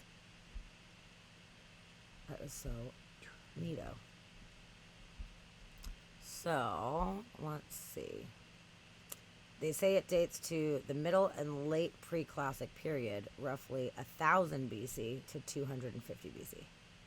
So between 2,000 and 3,000 years ago, this was built. and they used lidar via airplanes, which is cool, and boom, there you go. So now they know that it is there. It was able to see through the thick tree canopy. It's so neat that we have this kind of technology right now. I absolutely love that we have the opportunity to see beneath the ground. See underground? Yeah, and It's we so should just cool. be LiDARing the whole planet now. Especially the ocean floors. We really need to be doing ocean Yep. floors. So, using data from the scans, the team identified more than 1,000 settlements in the region, which were interconnected by 100 miles of causeways that the Maya likely traversed on foot. Wow. They also detected the remains of several large platforms and pyramids, along with canals, reservoirs used for water collection, according to the study that came out on December 5th. And it is in the journal Ancient Mesoamerica. So if anybody is interested, you can Google the Ancient Mesoamerica. Sounds like a good publication. It sure does. It showed for the first time an area that was integrated politically and economically and never seen before in other places in the Western Hemisphere. So this is really showing a lot of structure that was there that I guess was believed was not there at the time. We can now see the entire landscape of the Maya region in this section of Guatemala, he said. Cool. Super duper neat and cool. Yeah. Oh, let's show some more photos here. Okay. They settled in this region because it had the right mix of uplands for settlement and lowlands for agriculture. Uplands provided a source for limestone, their primary building material, and dry land to live on. The lowlands are mostly seasonal swamps that provided space for wetland agriculture as well as organic rich soil used in terraced agriculture. Boom. So they mapped about 658 square miles for this study. So that's pretty dang cool. They found over 1,000 sites. Yeah, that's awesome. I So- bet they were super stoked to find that. So neat. So they're hoping that LiDAR technology will help them explore sections of Guatemala that have remained a mystery for centuries. This is so cool. Yeah. So there you go. Hooray, guys. Isn't that so neato? That's super cool. Okay, that Cool. being said, talking about LiDAR and lasers and shit. Hold on.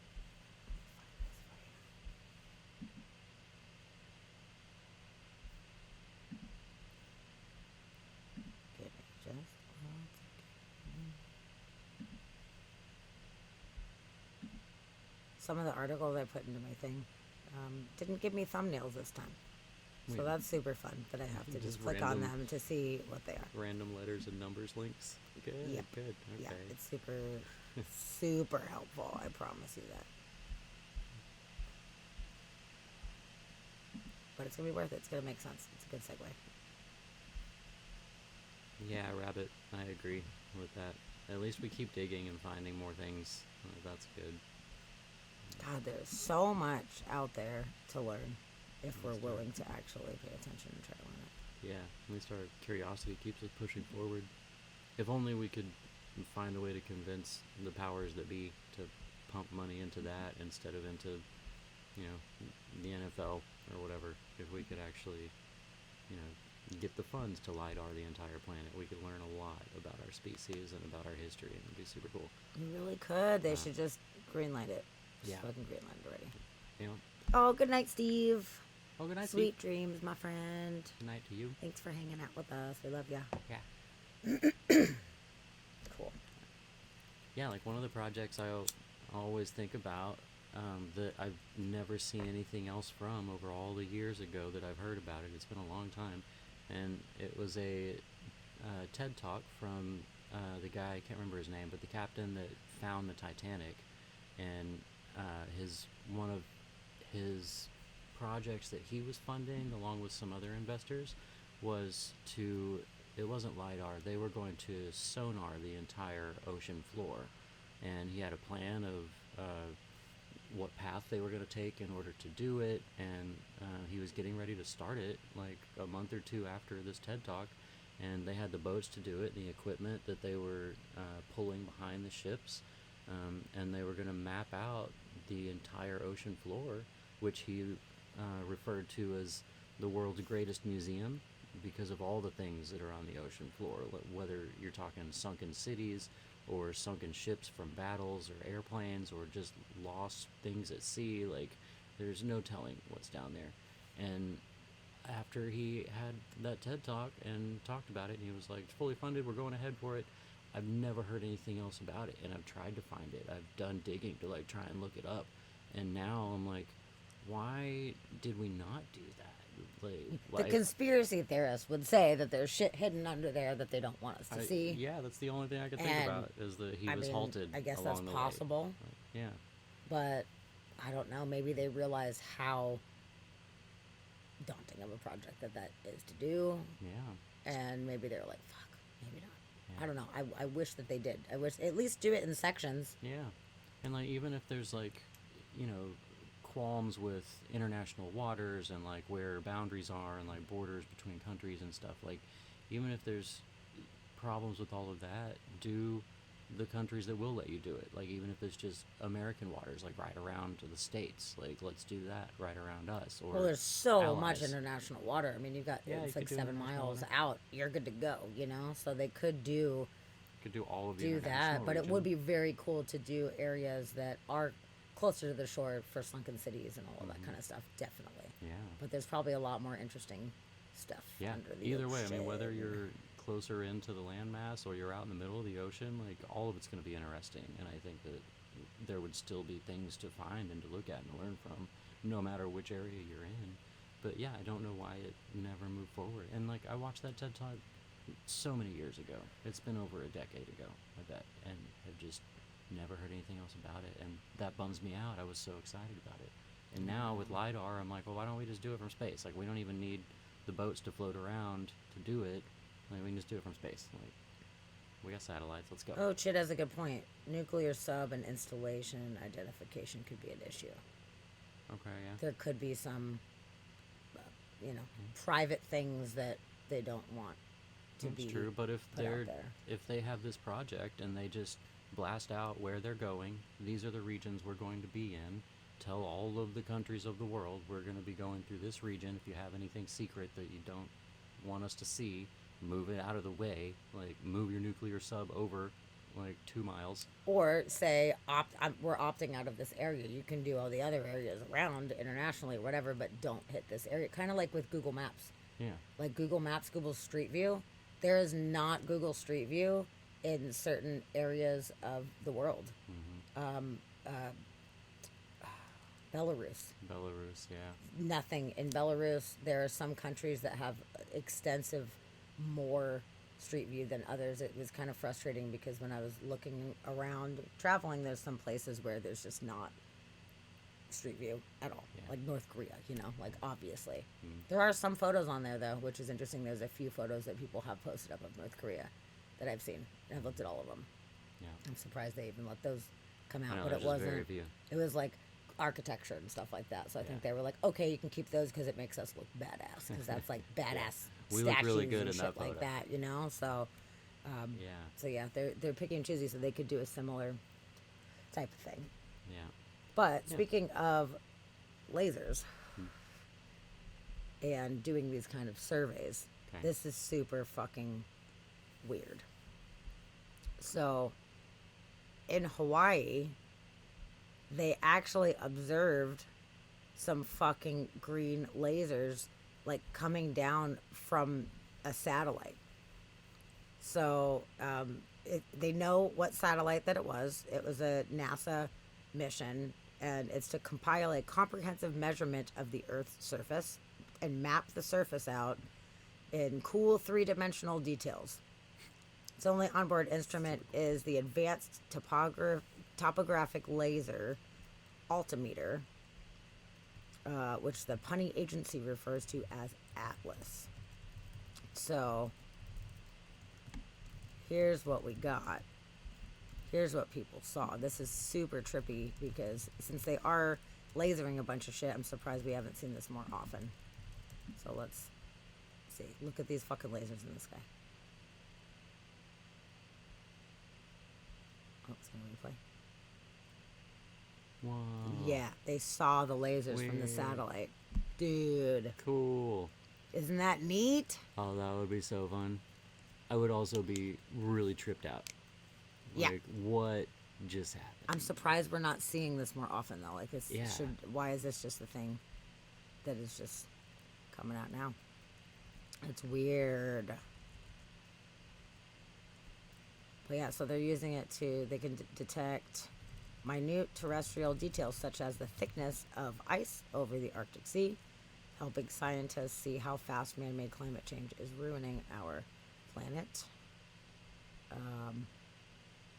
So we saw the spiral in the sky before from the SpaceX launch.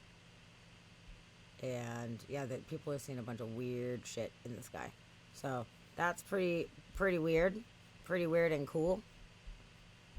That we've got lasers shooting down that you're actually able to see. Rabbit, right? Oh, totally, Rabbit, for sure, I dude. told you it was a simulation. Oh my god. That is crazy. Oh yeah, this gonna be ooh, ooh. Yeah, it's so weird. So if anybody sees any shit like that, let me fucking know. Yeah, let us know.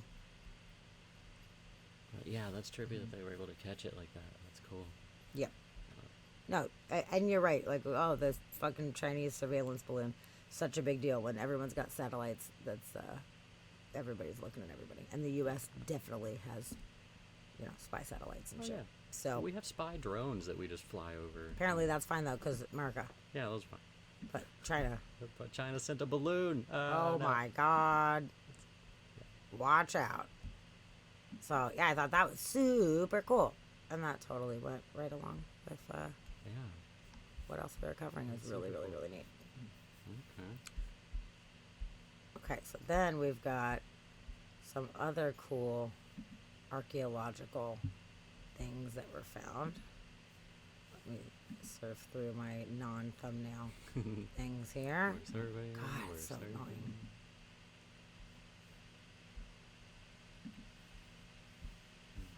Let's see. So these next ones are coming from Egypt. Okay. I am so excited. Did any of you guys see the Saqqara documentary on Netflix? Please tell me that you have. It was one of the best. Should have. It's one of the really absolute good. best documentaries that I've seen in quite some time. Okay, and I will give you a little bit of the gist here of what the deal is with the Saqqara excavations. So the Saqqara area is near the Djoser Pyramid, which is the oldest pyramid in ancient Egypt. So this region, interestingly enough, there was a bunch of shit layered on top of each other. So there was an old city, and then they just kind of covered it up and built a new city on top of it. And there's multiple layers, and there's like 3 layers or something like that over time. So at first, they have to get all the funding to dig up all of these areas. There's so many antiquities everywhere that it's hard to know where you need to be digging, whatever. So they've dug in certain areas, found some really cool things, and they started to realize at this point, as they were excavating, that there was more underneath.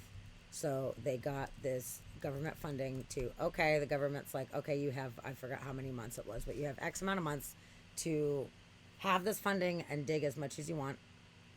And basically, if you don't find anything exceptional, then funding's done and you got to move along to somewhere else. So they find some really, really cool shit while they are excavating. And in this documentary, it shows what they're finding as they're finding. They've actually found a mummified baby lion with all these other mummified animals. Which was super cool. And they'd never found a mummified lion ever in Egypt, which brought a lot of things into question because there weren't lions naturally there before. So it showed that there was some kind of, trade going on or whatever. So they were finding really cool shit, but nothing big enough to actually make the impact to continue their funding. So they're like busting ass, digging through shit. They have people decoding some of the hieroglyphics. They found a really cool room, which is awesome. If you guys watch it, you will absolutely fucking love it. But right at the end, when they were like, fuck, we're right at the very end, like we have like a couple days left before they cut us, and everybody's working overtime, busting their ass, and they bust through a chamber, and it is an old tomb, untouched from grave robbers that had been buried by this other city forever. It was this magical, amazing find. Boom. Guess what? Badass. You win. Your funding continues. You can continue next You get more season money. to keep excavating these areas.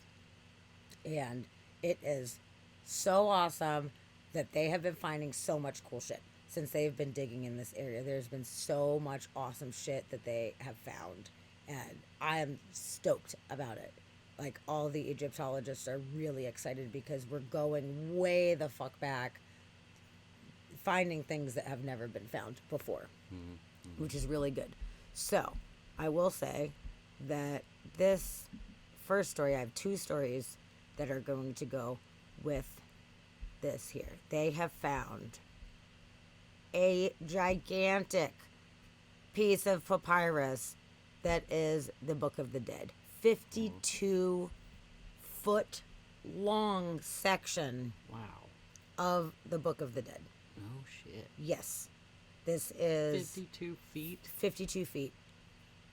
Because at times they'd find little sections, little scrolls or whatever. This is 52 feet. Good Lord, put it back. Says Sarah. Oh my God. So, Drink the goo. oh my God. This is absolutely amazing. So this one, this is not the super, super old layers. But it's still amazing. It's still 2,000 years old. It's 2,000 years old. That's pretty badass. But it's not the like uber super old. But as they're digging, they keep finding stuff from all these different time periods, and it's fucking awesome. Yeah. So cool. So, the papyrus is a complete document and the first to be discovered at Saqqara in over 100 years. This is a big deal. So, if anybody is not familiar with the Book of the Dead, it was a collection of texts that the ancient Egyptians believed would help guide the dead through the underworld. So, it was very dear to them on this is what you have to do in order to achieve the, like, afterlife experience that you want and should have. So, it's pretty cool. Yeah. So, there was And a doesn't coffin. it come with, is that the one where it lists, like, the rules that you're supposed to follow, like, once you're dead, like, what your soul's supposed to do once you die? And, like, there's, like, steps you're supposed to follow after you die in order to ascend, basically. I think there's, like, rules that you're supposed to follow. If it's the Book of the Dead that has that. But I know that there are steps and, like, things that you're supposed to learn while you're alive. Yeah. So that when you die, you know how to get through all these, like, the labyrinth that leads to... Yeah, I definitely know that it but- focuses a lot on, in your life, the things that you need to do to get to that part. Yeah. But I'm not there's- sure if it's like a there's bunch of ones rules that in the are- afterlife. That's Some of the interesting. things that you have to learn are steps that you're supposed to follow after you die in order to ascend or to move on or be That would make reincarnated or sense. whatever. But Didn't I you think see The it's a- Mummy? I saw it a long time ago. I should probably rewatch it though. Yeah, I need to watch that Gross. again, actually. I like those movies. They were fun. So it was widely used during the New Kingdom, which was 1500 BC to 1000 BC.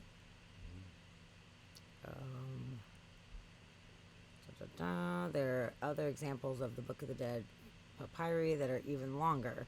Some of these scrolls measure 98 feet. What? I didn't This know is that. the second papyrus from the Book of the Dead to be found at Saqqara in the past year. The last one was 13 feet. It's so fucking cool. So it'll soon be translated into Arabic and put on display in an Egyptian museum. Fucking cool. That is fucking amazing. So that, yay, 98 feet, yay that's like- for that. 98 feet is like 12 stories. It's It's big. like 10 to 12 stories tall. That's crazy. That's a Yeah, very, dude. very long scroll. Yes. Yeah, and this one, 52 feet. Like, damn. Doing all these little details. Like, oh my god. Yo, what's up, Link? What up? Hey. How's hi, it Link. going? Welcome to Welcome in. our show. Wow, that's crazy. That's super cool. And it was, you said this tomb was undisturbed, so everything was pretty well preserved. Is that a picture of the actual scroll? This that's just just a says a scene scene from from the the thing. Book of the Dead. Okay. Yeah, I wonder how well Uh, preserved this giant scroll was. I don't know. It's probably gonna be a hell of a process. I mean, to lay that out, to like meticulously unroll it and Yeah, try to without have, breaking yeah, it because you and, can't like- roll it back up. Like there's Yeah. a somewhere there's a 52-foot long table Yeah. that has Look at it my or 60-foot whatever. Table. That's crazy. Yeah. Yeah, that. Ooh, that's super cool, Link. That's awesome. The writings from ancient Egypt, a sampler of new translations of short Egyptian writings. That sounds super cool. Yeah. I That's fun. dig it. Yeah. Wow, so cool. Okay, so there's that one, and then we have our second Egyptian story. Ooh. So yeah, seriously, if you guys have not seen I think it's called The Secrets of Saqqara, I believe. Secrets type of the in- Saqqara Tomb. I put the link Oh, to there the you go. trailer up in the Oh, you chat. did? Yeah. Fantastic. So yeah, Secrets of the Saqqara Tomb. If you guys are interested in this kind of stuff, it is a fantastic documentary. And it's cool because it kind of lets you meet the Egyptologists that are working on all this stuff. One of the cool things is, for the most part, you have to be Egyptian in order to be part of the excavation.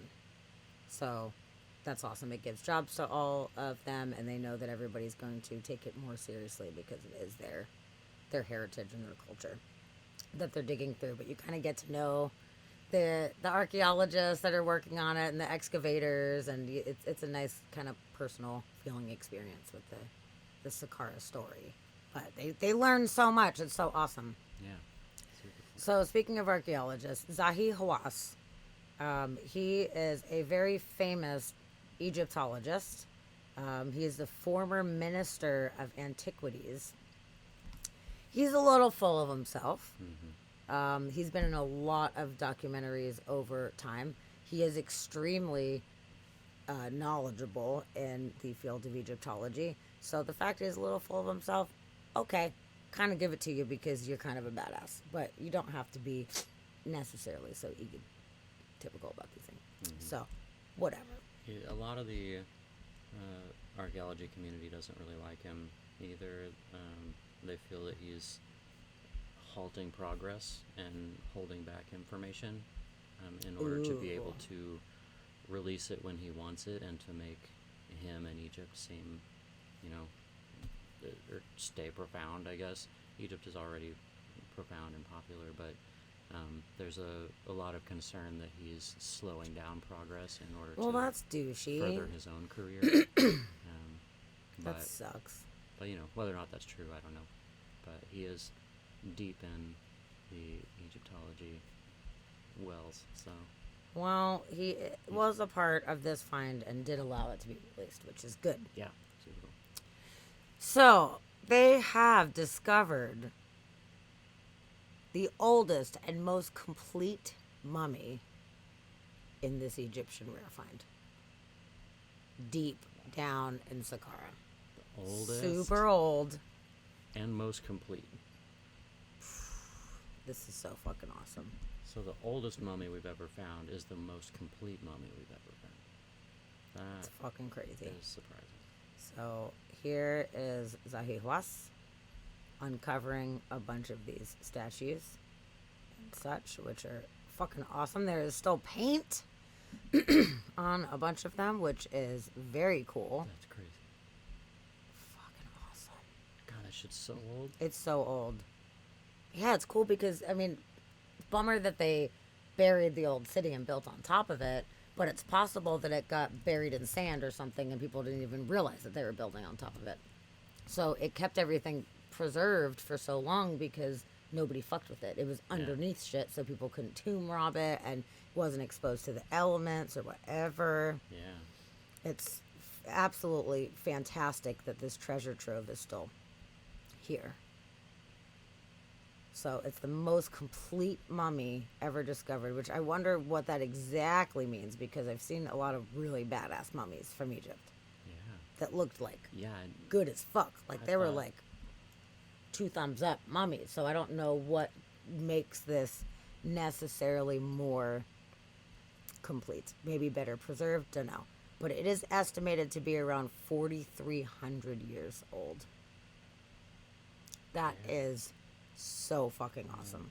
Buttery was asking if we, do we know how they confirm that it's the oldest? Probably, I would imagine they probably carbon dated it, and I would imagine based on the layers of where they found it, it was probably specifically from a time period that they could pinpoint. I don't know, maybe it had something leading up to it on it. I don't know. I can't say. But they date shit that they find all the fucking time. Yeah. So Yeah, they I could've do done- trust if Zahi Hawass and this whole archaeological team is on it, like I would be fair to say Yeah, that. I'm sure they did carbon it's dating on legit. the tomb it was in, as well as probably the wraps on the mummy. So they probably took a little thing. So they uncovered many more ancient tombs in the same place where they found the mummy. So after opening the tomb, archaeologists witnessed that the mummy was layered in gold and had a bracelet on his chest. Oh. And what made it so bad? What do you mean so bad? Because it was a badass mummy. Oh, I missed that phrase. I mean, its kick-ass I see, mullet I see. is what made it so I see. bad. And I was like, damn, that's a badass mummy. He's Look at so that mullet. touchy. Look at that mullet and those sunglasses. Okay, so they also found a pharaoh from the 5th dynasty, which is way back, Yeah. which is amazing. It was sealed with mortar, just as the ancient Egyptians had left it 4,300 years ago. The mummy found inside was covered in gold leaf. Last year we saw the 100th anniversary of the boy king Tutankhamun's tomb. So, which means during the boy king's reign, Hekashepa was already buried under the sands for more than 1,000 years. Wow. That's so crazy. Wow. That's so crazy. That is so fucking cool. Yeah. Okay, here is him with the little statues. Let's see what's God, that civilization just went for so long, man. The Egyptian reign was just forever long. Look at this. Wow. Look at I can't handle it. It's so good. Wow. How is this even fucking possible that it stayed around for that long? Oh my god, because it was just sealed. It was just sealed up, off. and nobody fucks with it. And the paint is pristine. This is unbelievable. Yeah. Look at these little like piranha plant looking things right here with the little cute cows and shit. Oh my god. I'm blown away. I'm absolutely blown away that they were able to find this much detail. And all the little goats are awesome. Yeah, they're super happy. Dude. Okay, Goats look were at so this with happy the back in the fucking day. paint coming right out of the ground like that. Oh my god. How cool would that be? The That'd be so coolest. awesome. The absolute coolest. Oh look, he's so happy too. He's smiling. I bet. Well, it's a shitty zoom in photo. You couldn't have The- focused it a little bit. Yeah, you couldn't focus. Come on. Every phone has autofocus. Take another photo. Okay, there's them opening the let's open the tomb sarcophagus. up.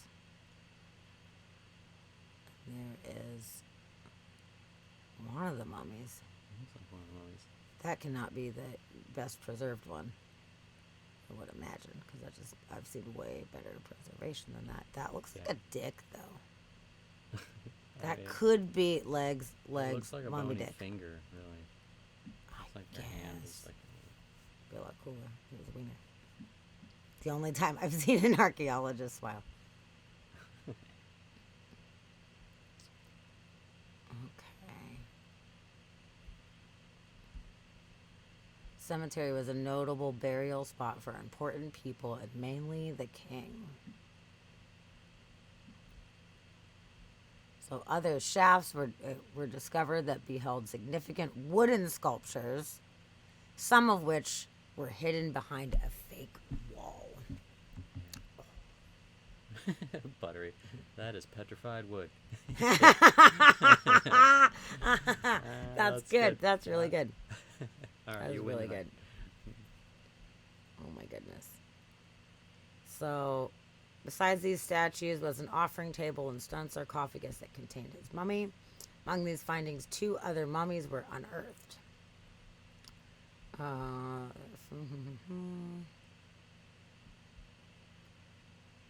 The step pyramid of Djoser is deemed to be the earliest monumental stone building in Egypt, surrounding the Saqqara cemetery, and is well known for a number of exceptional artifacts. Yes, it is.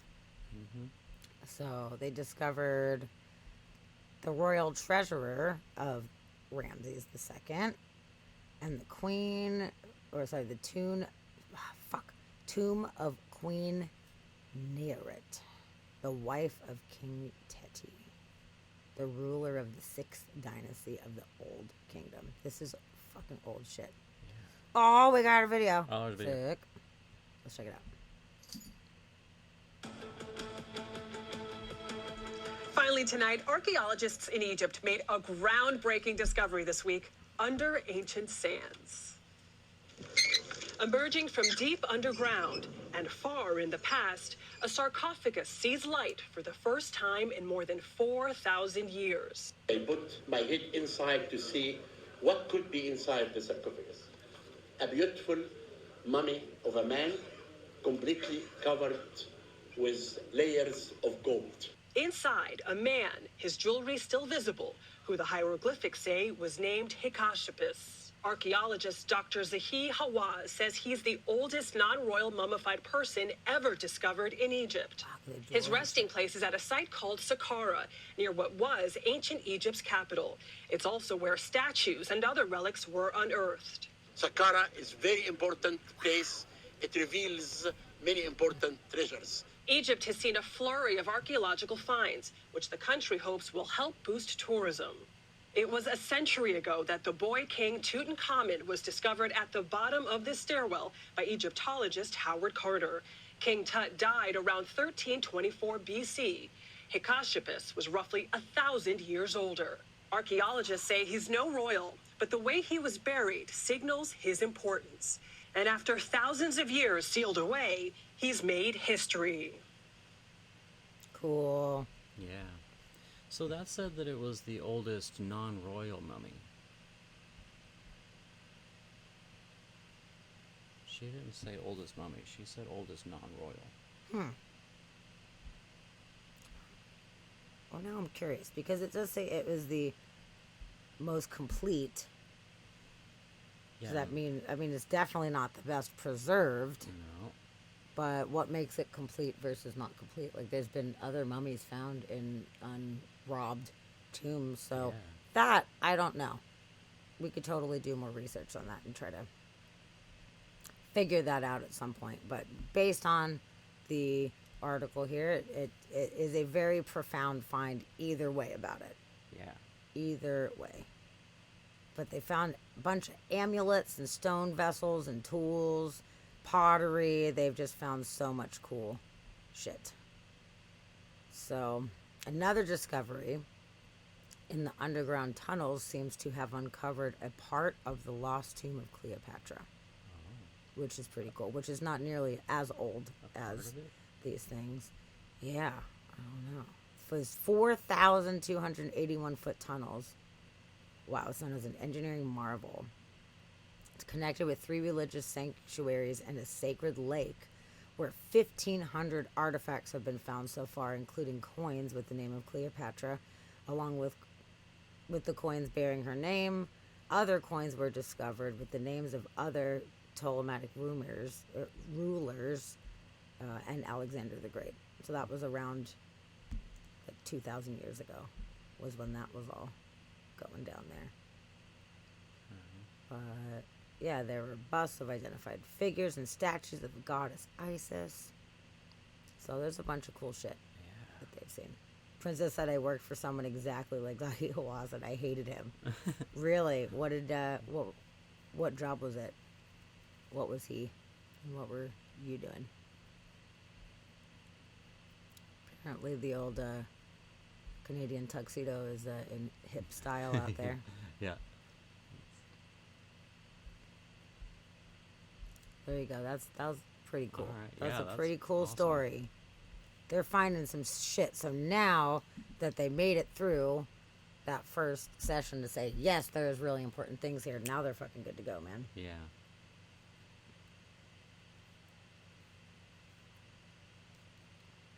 Okay, it's not really true because they've been searching for Cleopatra's tomb forever. So until her tomb is actually found, it's not even close. Maybe they are close Yeah, maybe they're because close. they found all of these things that were honoring her. Maybe it's, they're on the right track. Yeah. So I don't know. It says part of her tomb, so maybe that is a honoring area, which might maybe mean that she's closer. Yeah. And if to there's more there? tunnels and stuff, maybe it means that there's like tunnels that continue on that might end up leading to her tomb. Yeah, they're gonna keep going, man. Yeah. They're gonna keep going 'Cause- because this shit is crazy. The amount of stuff that they're finding. Yeah, and Saqqara, I'm guessing that it's giant. It probably spans and goes outward from where they're digging as well. So just like Pompeii, they've been digging in for a long time, and they said there's still 250 years worth of digging to do to excavate the whole thing. I'm sure Saqqara probably has a lot of stuff around it that whether or not it will take that long to excavate, I don't know, but there's probably a lot more digging to do to uncover the full site anyway. Yeah. Probably. So maybe those tunnels lead into something that they think might actually be I her tomb. really hope so because that would be so cool. But honestly, even beyond, like, of course, Cleopatra being so famous and well known, it would be amazing to find that. I feel like the older the better, though. Like, take us back as far as possible. We could learn so Yeah. much by finding the oldest stuff possible. So I hope they just keep digging down Yeah. and down and down. And it's good. It's hard because it's layers of shit. So that's a toughie for them to acquire these But things. fun. And watching them excavate this stuff too is because they've got like buckets. Like they're just hauling buckets of sand. They can't use any large equipment, which is awesome, but it also sucks because they don't want heavy equipment to be going on the sand and potentially like smashing things. Like if there's some cool shit right below the surface, you can't have like tractors and shit like that. Yeah. And then if you've got like big arms scooping a bunch, like nope, it's everything is done bucket by bucket by hand by humans. And then sifted through. Man. Yeah. Prentice said I was the management trainer for this company, and he was my boss who knew nothing about it, and he smelled awful. Yeah, that sucks. That sucks. Boo. Said I could go on for years about Cleopatra's tomb search. All right, You should. you should. I should just call you in sometime. We should just have you on the show. Let's talk about it. It'd be great. Yeah, that would be an If you idea. want to. I would love to hear more about That'd be her tomb awesome. search. Yeah, we can because I totally really talk don't about know this kind too of much. Yeah. I know that there were multiple Cleopatras, and I know that Multiple Cleopatras we're talking about. it was a reoccurring name. There's like the Cleopatra with Alexander the Great, but before her, she was named after others. So there was multiples. Oh, interesting. And they Okay. reused her name. It was just one of the royalty names that they were given. Interesting. I did not know that. That was very cool. And I know that the Cleopatra that we know, the famous one, is closer to the invention of the iPod than she was to the building of the Great Pyramids. To put things into perspective for how long the Egyptian civilization was a thing, like, that blows my mind. when I heard that, I was like, what? I had to look that up and verify, and it's true. Yep. It's Wow. crazy. That is very interesting. Oh shit! It's Roxy. Oh, it's a Hi. Roxy. Hi, Dang. Rox. We're talking about Egypt. I think we summoned you with our Egypt Yeah. talk. Hello, my friend. I'm so glad that you're here. I love you. Welcome. Thank you for joining us. Yeah. No, it's so interesting. Like it goes back so far. Like ancient Egypt goes back so far. Yeah. Now, like they were talking about finding King Tut. That like it was 1,000 years. The one that they found here was 1,000 years before even Tut was alive. Yeah. Ever. Yeah. So yeah, there's like Crazy. huge amounts of time in between all of these different like specific points that we learn about. We've learned about so many different significant time periods, and I would love for us to be able to learn more about the original city. Yeah. That's what I really want to know. I mean, I want to know all of it. I unfortunately can't know all of it. I want to, but I can't. But I want to learn the oldest shit possible. How far back? Like, how did this begin? I mean, at least they know the step pyramids. That okay, this was the original building techniques that they were trying out. But I want to know more about their lives and how the traditions evolved throughout time too. Because for thousands of years they were doing things very similarly, but you know there had to be different styles and different things that, you know, like okay, well we used to wrap the mummy linen like this, and Yeah. now in the modern age we're wrapping it like this. You know, like Yeah. little tiny things like that. Yeah. Oh, There but- is rocks. There totally is. Oh my god. We were just talking about Saqqara. We were just going on and on and on about Saqqara because they just found a 52-foot papyrus. And actually, I just shared the article that you had shared with me about Zahi Hawass finding the most complete mummy. You just came in just a little too late, but old we're still mummy. talking about it. Yeah. So. Yeah, we just closed out that article, so you're just in time. Yeah, Roxy sent that to me immediately. She was just Nice. like, "Oh my god, look at this shit." Perfect. Okay, I gotta go. Yeah. I was like, "Cool, thanks." And Buttery, we know their names because they were actually really good records keepers as far as a lot of that goes. So they actually have a lot of the names written down, and they've been able to find scrolls that go back and talk about all of the, specifically the royalty and all the families and stuff. But then there's scrolls that talk about treaties between people and leases on places whenever they rent them, and there was legalities, and most of the writing was for legal purposes and trading purposes and selling things. There's receipts for selling things, and there's a lot of records keeping that was done.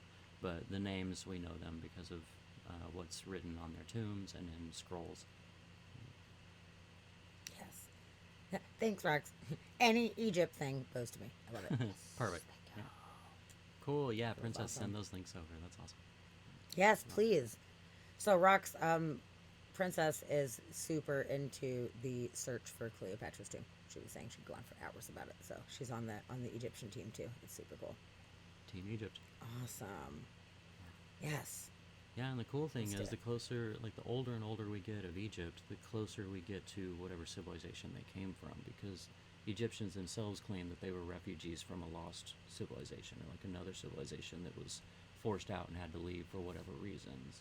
And I've heard it theorized that it was Sumerians. I've heard it theorized that it was, the Atlanteans or whatever. But either way about it, Egyptians say that they came from a previous civilization and that they were forced to leave due to some cataclysmic situation. Yeah, they didn't just pop up out of the ground and be like, Yeah. "Hello, we are Egyptians," and start building pyramids. You know, like that. Yeah. Obviously, did not. Yeah, they showed up with happen. the knowledge of writing and how to build.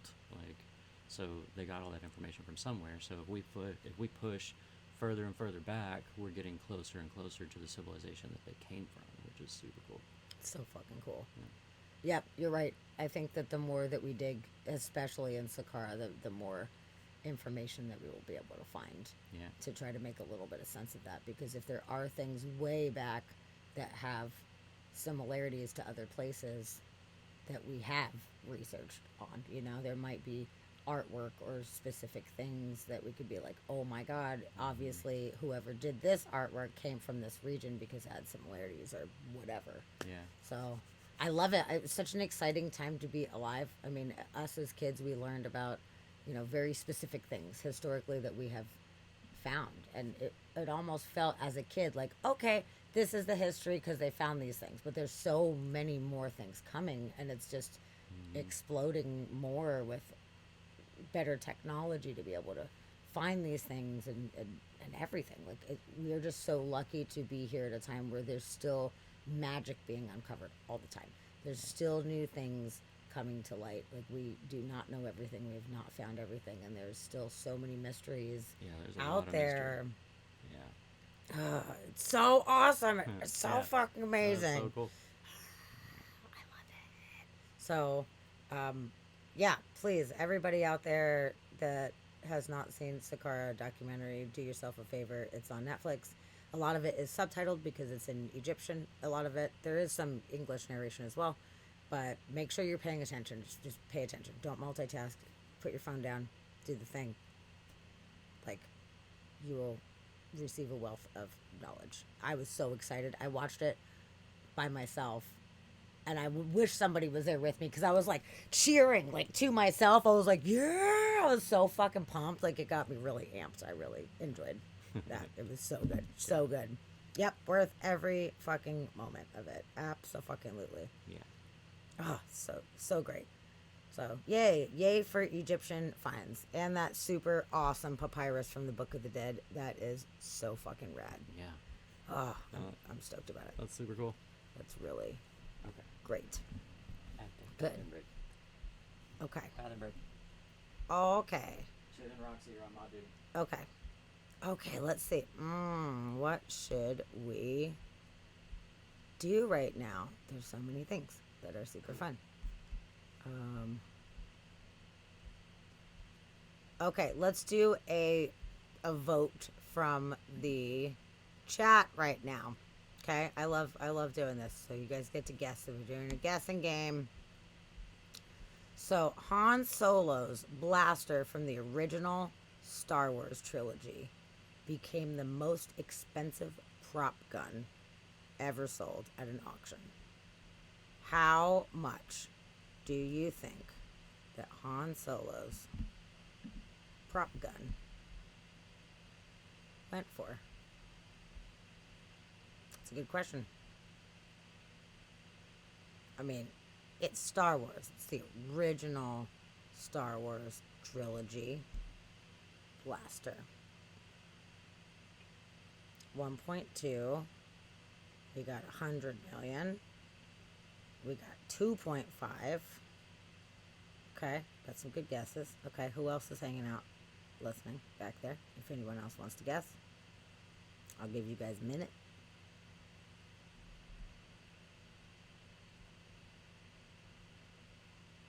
When did it sell? At what auction? Okay, I'm going to take this off so I don't give it away.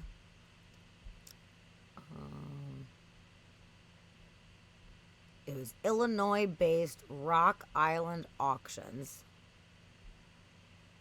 They said the blaster is the only one of the three to survive to the modern day. So, it is the only one. And when did it sell? I mean, this news article just came out on the 6th.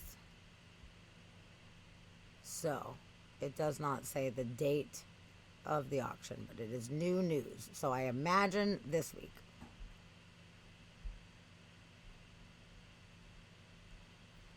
Oh, yeah, Princess, you saw the King Tut exhibit. I totally saw that years ago. It was fucking awesome. Oh, it was so cool. I got to see the mask before somebody broke it and tried to put it together with, like, fucking epoxy or whatever. That was a rough one. I can't believe somebody broke King Tut's mask. Okay, so I'll give you guys anybody else that's lurking, if anybody wants to put a guess in. If not, I will reveal. Okay, Waybug says 800,000. Dusty, do you have a guess? Han Solo's blaster from the original Star Wars trilogy. It is the only one to exist still Oh man. at this point. 650,000. Okay. Okay, so everybody was pretty close, to be honest with you. So Buttery's the only one who overshot substantially. I would say Kirby's the fucking winner. Rox, you went just a little bit over. It was $1,057,500. It went for $1 million. $1 million. Who just has like $1 million? To be Just like, oh man, Han Solo's gone, no problem. Han Solo $1,057,000 blaster? right here. Yeah. What in the fucking shit? That is crazy. Yeah, that's It's crazy. It's crazy. That's crazy. But there you go. Didn't expect that. Okay. Yep, Kirby said 100. Oh, fuck. Roxy, you're right. My brain just saw the 1 and then the million, and you're right. She did say 100 million. So, sorry. I take it back. Kirby, you overshot it. Big time. Yeah, a little bit. Sorry. So, okay. Technically, Waybug got it because he did not go over, but you were the closest, Roxy. Thank you for my brain is half jello these days. $100 million. I apologize for my brain being half jello. The other half's doing good, but the half of it, blah, blah, blah, blah. So, sorry. Everyone's got to keep me in check. It's like a, group mission right now. So, okay. 1 million. 1 fucking million, not 100 million. But that's a lot. That's a lot for a fucking prop gun. But whoever it is feels like the biggest badass of all time ever. I wonder who it was that got it. It did not say. But, I mean, if I was a famous celebrity person that had, like, what do you got? $140 million you're worth. Like, whatever, I would get Han Solo's gun. Sure, why not? Spend one Sure. of those millions and have this? Sweet. Yeah. Drop in Now- the bucket. Drop in the now I bucket. only have 99 million. Yeah. Now I'm poor. I know, right? But it's crazy. Like, it's such a big divide where celebrities can just have that option. And the rest of us will never, ever, at any point, have that kind of option. Like, you have to be ridiculously filthy fucking rich, Yeah. Right? It's gotta be a celebrity. It's gotta be. I would imagine, because if you're like just like a remotely regular nerdy guy or gal, whatever person, I don't know, unless it's somebody who like banks off Bitcoin like super hard or something like that, and they just have like a fuck ton of money and they're like super dorky and they followed the trends of the cryptocurrency and then made all the money and now I bought Han Solo's gun. That's what I'm like thinking. it could be I was something like actually that. just wondering, like, out of all the millionaires that are out there, how many of them are actually celebrities? Like, I bet if you look at all the millionaires, the celebrities are actually a small portion of them, and I bet they're not even the richest people. Like, I don't know. Not the richest people compared to what? Compared to all the rest of the millionaires, like, I bet the celebrities are kind Oh, of lower. Like, I bet that for the sure. like tech industry, like all the tech giants and like corporate people that we just never hear about, are probably rolling in a lot more money than the celebrities that we know about. I mean, definitely like the huge CEOs and everything, and like, the oil tycoons and everything. There's way Yeah. richer people, but are they the ones that are going out there buying Han Solo's Oh yeah, gun? all the little Don't techie know. nerds, totally. The techie nerds are Star Wars collectors for sure. But do the techie nerds have that kind of money? Like, are they the ones that are the CEOs of the fucking company, or the Yeah, ones they're that the are ones making that are starting enough? the companies and selling them. For That's a very millions good of point. dollars, and then they just invest in whatever. They're the ones that have the Bitcoin. Like, I bet they're all richer than That is the an celebrities. interesting Really, we point. just don't know about them. Yeah. I was just trying to think of any wealthy person that would think to go to Rock Island, Illinois auction for a Star Wars gun. Yeah. Yeah, that's true. Yeah. No, it's true. Who the fuck knows? And maybe that person won't even put it out there publicly. Probably not. You You don't know. want you don't want people knowing where that gun is. No, you don't want people robbing your fucking house for that shit. That is so awesome. It's so awesome. But also, aside from the person that got it, like the effects artist that created it, how kick-ass do you feel that a piece that you made just sold for over $1 million? Yes. Like, just like, yeah, I made that. it's all plastic. it's It's fucking crazy, dude. It was plastic, and I painted it with some acrylic, and then I scuffed it up with some tin foil or like some steel wool. $1 million for sure. For sure. Oh, it's funny. Okay, so I got another one I want you guys to guess. Don't look at the screen because I don't want you to Okay. not be able to vote because it's going to be fun. Okay, so in Texas, this is right up your alley there, babe. There's a steer who was raised by a 15-year-old girl, earned top marks at the Fort Worth Stock Show and Rodeo in Texas. Mm-hmm. Okay, so it won a stock show. Okay. I don't know exactly what stock shows are all about, what kind of like stipulations there are to win. I don't know. Okay. It doesn't quite say, but I will say that after she won, sold the steer for a world record amount. Oh. So, what I would like to ask the chat right now, if you were to go to Texas and buy a winner steer, rodeo winner, or whatever, what do you think that would cost? It was the world record amount for a steer. So it was a record. Oh, I guess a record for the show. Okay. I take it back. Hold on, I'm gonna hold up. It's not the world record, but it was the record for this show. Okay. Okay, so record for this big show. What would a steer cost? A fancy one. Okay, so we've got 85K. We got 64K. Yeah, a steer it's a bull. Yeah. I'm kind of in Buttery and Kirby's boat. 300 to 200K. Probably. Oh, a steer is a previous bull? So it's castrated? Is that what that means specifically? Yeah, what would be the difference between a steer and a bull? Honestly, I didn't know. I just knew it was a cow creature. I don't know. I thought steer was just another name for a bull. Maybe they That's what I lock thought, their but balls off. I'm gonna go 320,000. Okay. All right. Okay. So we have some pretty good guesses It here. says it's got no balls. Okay. Okay. Ball free. That's where they get Well, the that- Rocky Mountain oysters from, right? Yeah. Well, that kind of sucks because if it's like winning the stock shows and stuff, they would want to breed it. So I bet the price went down not being able to breed it. Interesting thought. Could've Okay, sold so for more if it had so its balls. 320. Yeah, I got 320 is my guess. 320. Okay. Well, you are the closest. Oh, But it really sold for $440,000 Damn, that's a lot.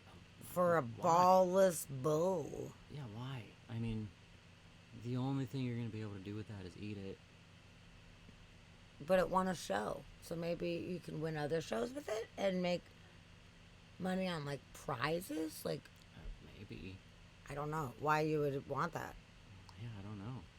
Like, for what purpose? I don't quite know. Yeah, I don't know about that. But previously, the record before was 310,000 at last year's show. So, it says the price tag was a new record for the Fort Worth show, but wasn't quite the highest ever paid for a steer. Let's talk about that. Let's take another guess. What was the highest? From the Houston Livestock Show and Rodeo. I saw that one, so I can't You did? guess, but Okay. Yeah. Okay. I was reading that the steer's name is Snoop Dogg. Oh, yeah, I should have said that for it. It's Yeah. a Snoop Dogg. He was a heavyweight Nice steer. European cross named Snoop Dogg. Snoop Dogg steer. So funny, dude. But yeah, world record.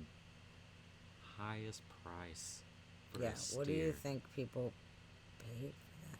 I mean, $440,000 That's is a a lot of money. lot. For a steer? Yeah, for one that you can't breed, that seems crazy to me. I don't know what you're gonna do with that. Okay, 500, 800. Does that steer get high too? I hope so. For that much money, you better.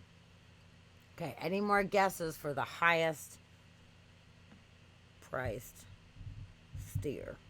Of course, I guess for that much money, the steer better get knee high. Right? 650. Okay. Okay, Kirby says 500,000. Got 650. Okay. Well, with this one, looks like Waybug is the closest. Waybug wins. Yep. It was actually a million. It was $1 million. Somebody paid $1 million for a cow. $1 million.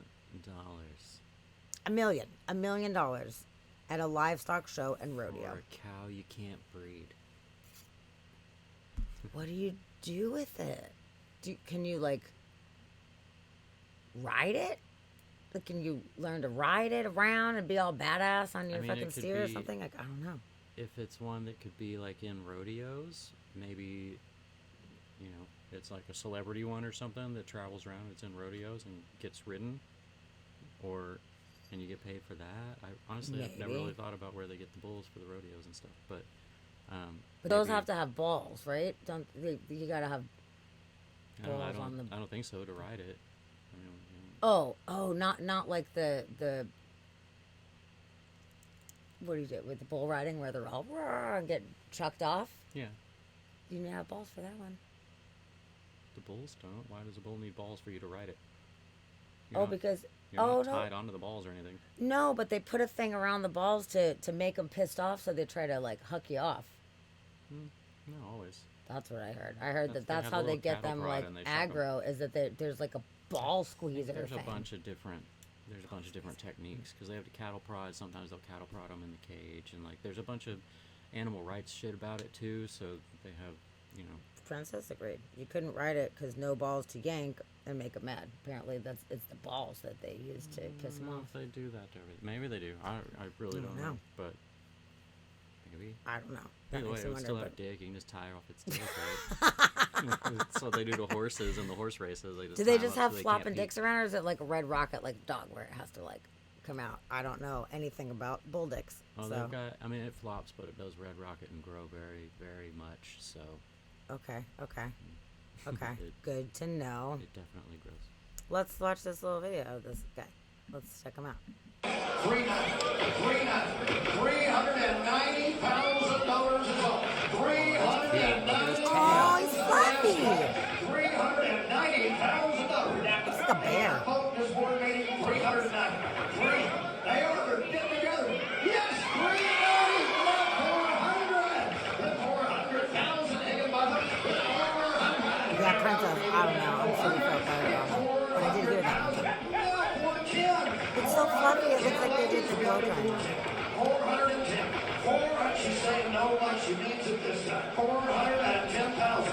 410,000. 410. It's always a woman's prerogative to change her mind, right? 420. 420,000. 420. 430. People are bidding. There's multiple people that want. So they have to. 420. 430. $430,000 all in. Dude, does that not look like a bear? It does. It's so funny. Kind of like it. It's cute. 40,000 Higginbotham, we gotta be $440,000. Hot dog, we'll give it to that. 420. Hot dog. Hot dog. 420. Now 400. And it's short. It's all stubby. Look at his legs. It's really cute. It's like so fluffy. Maybe he is worth 400. Oh my god, You're a I cute little guy. can't handle this guy's fucking voice anymore. It's killing me. Yeah. But there you go. How about that? So I looked up the bucking thing and the balls thing. Okay. They don't do anything to the balls. It's contrary to popular belief. That's a myth. So agitation is actually not used in any way to get them to buck. It's a natural reaction when there's something on them and they're trying to get it off. They do tie the there's a rope that's tied on with like the saddle or whatever, or it's not a saddle, I guess it's bareback, depends. But there is a rope, but it's just tied around their waist to get them to use their back legs more. So no, Chid, as the rider, you don't want to spur them because that's gonna make them buck more. So the rider would be the one that would spur them, but you don't want to do that.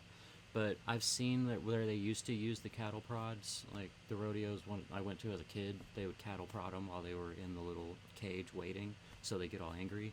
But That's so fucking animal mean, rights dude. got angry about that. Good. So It's they, douchey and rude. So they stopped doing that, but really, like Poor guys. it's a natural reaction.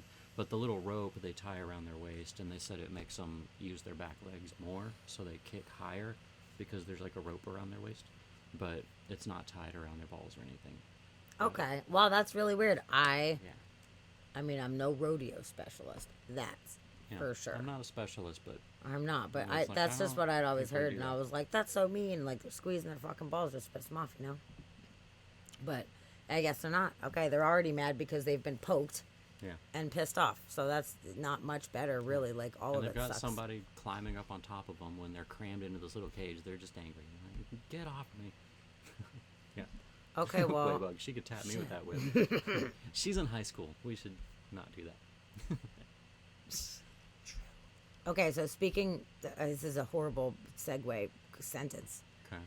Speaking of animal dicks, Speaking of animal dicks. we are going to talk about a mystery that has now been solved. Animal dick mystery? Yeah. Oh, man. Pretty much. So in Japan, there's a zoo, and there was a gibbon monkey that was isolated and immaculate conception. And they're like, what the fuck? How did this animal get pregnant? It's isolated. It doesn't make any sense. We don't even know how this happened. So they found the mystery. I'm going to show you this cute little fucking guy real quick because he's so adorable. Oh my God. Jesus, monkey. Hold on, That's we're going to right. do a big one because he's just too cute to have small. Aww. Yeah, he's cute. Look at those eyeballs. He's super cute and small. And there's his little, little tiny dick. There's his It's little going to be dick. relevant. Don't worry, I'm not being creepy. Do But- not worry. Yeah. Wow, that's like spread eagle kind of thing. Just But he's wide cute. open. Speaking of animal dicks. Aw, and there's a little baby. Okay. So why are we checking that out? What happened? What happened? What is the mystery? It is crazy because there was a tiny hole in the board that was next to another enclosure of another creature. So, the father is a 34-year-old gibbon, and they were never on display together, but there was a perforated board with holes that are about 9 millimeters. It's about a third of an inch. Not very big holes at all. And they humped through the plate, apparently. The little tiny dick, they somehow figured out how to maneuver Okay. so that this tiny little hole is like a glory hole. yeah, it's like a that's what monkey rocks glory are. hole. So Oh, it's there like a you go. monkey glory Rocks. hole. Yes. Yeah, like a Yes. little It is hole. totally, see, same page. Monkey glory hole, full blown. They have now replaced it with a metal plate. But they figured it out because they were able to do DNA testing on the baby and be like, who's the daddy? And then they were like, that guy. Oh, that guy totally figured it out. So, yeah. Still learning something new every day, right?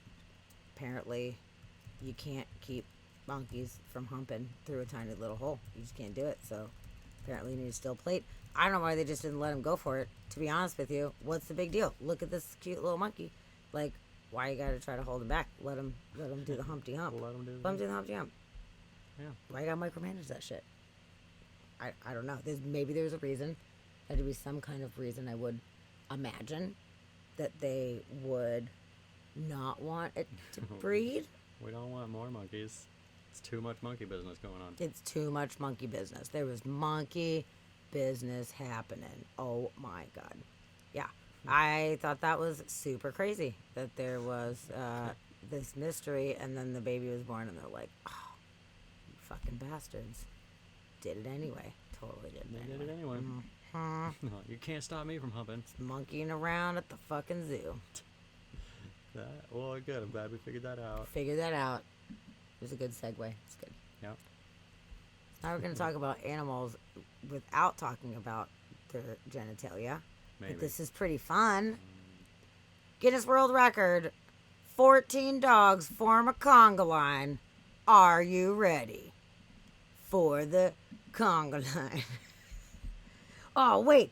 Roxy said she had chinchillas that got pregnant that way. Oh, no way. No way. Could reach through the hole in the cage. Oh. Yeah, good job. Holy shit. Yeah, That's good job, crazy. chinchilla. That is impressive. And baby chinchillas would be the cutest thing of all time. I've never even seen a baby chinchilla, but I fucking want to. Well, this wasn't what I want. Let's see. Let's check out the fucking conga line.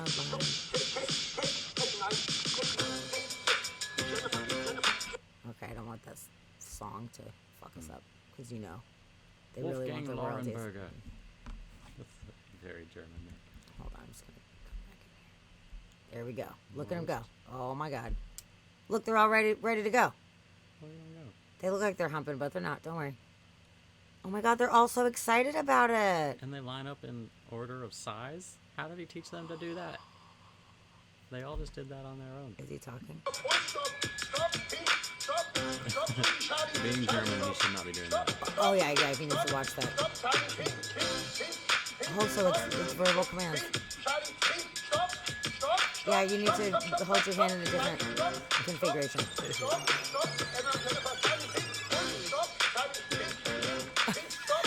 Look at the guy in the back. Oh my God. Yeah. I like that they're all like tapping.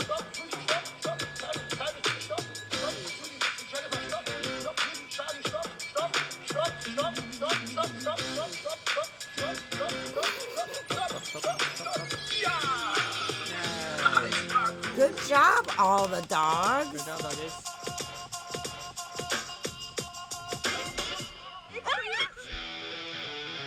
His daughter was the previous He record beat holder, his daughter. and he's like, I beat you. You're gonna beat out your daughter. That's Ich bin rude. 12 Jahre alt und ich komme aus Koblenz in Deutschland.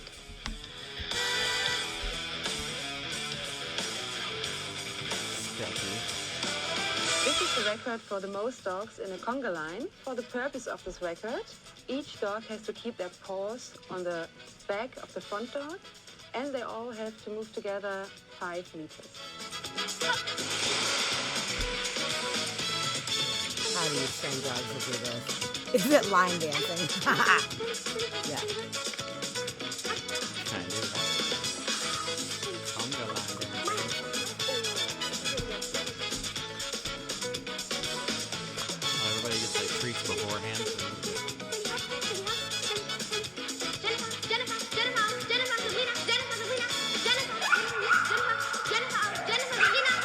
Shit, always bringing it back to dicks, man. Yeah, don't do that. Well, it's the same dogs.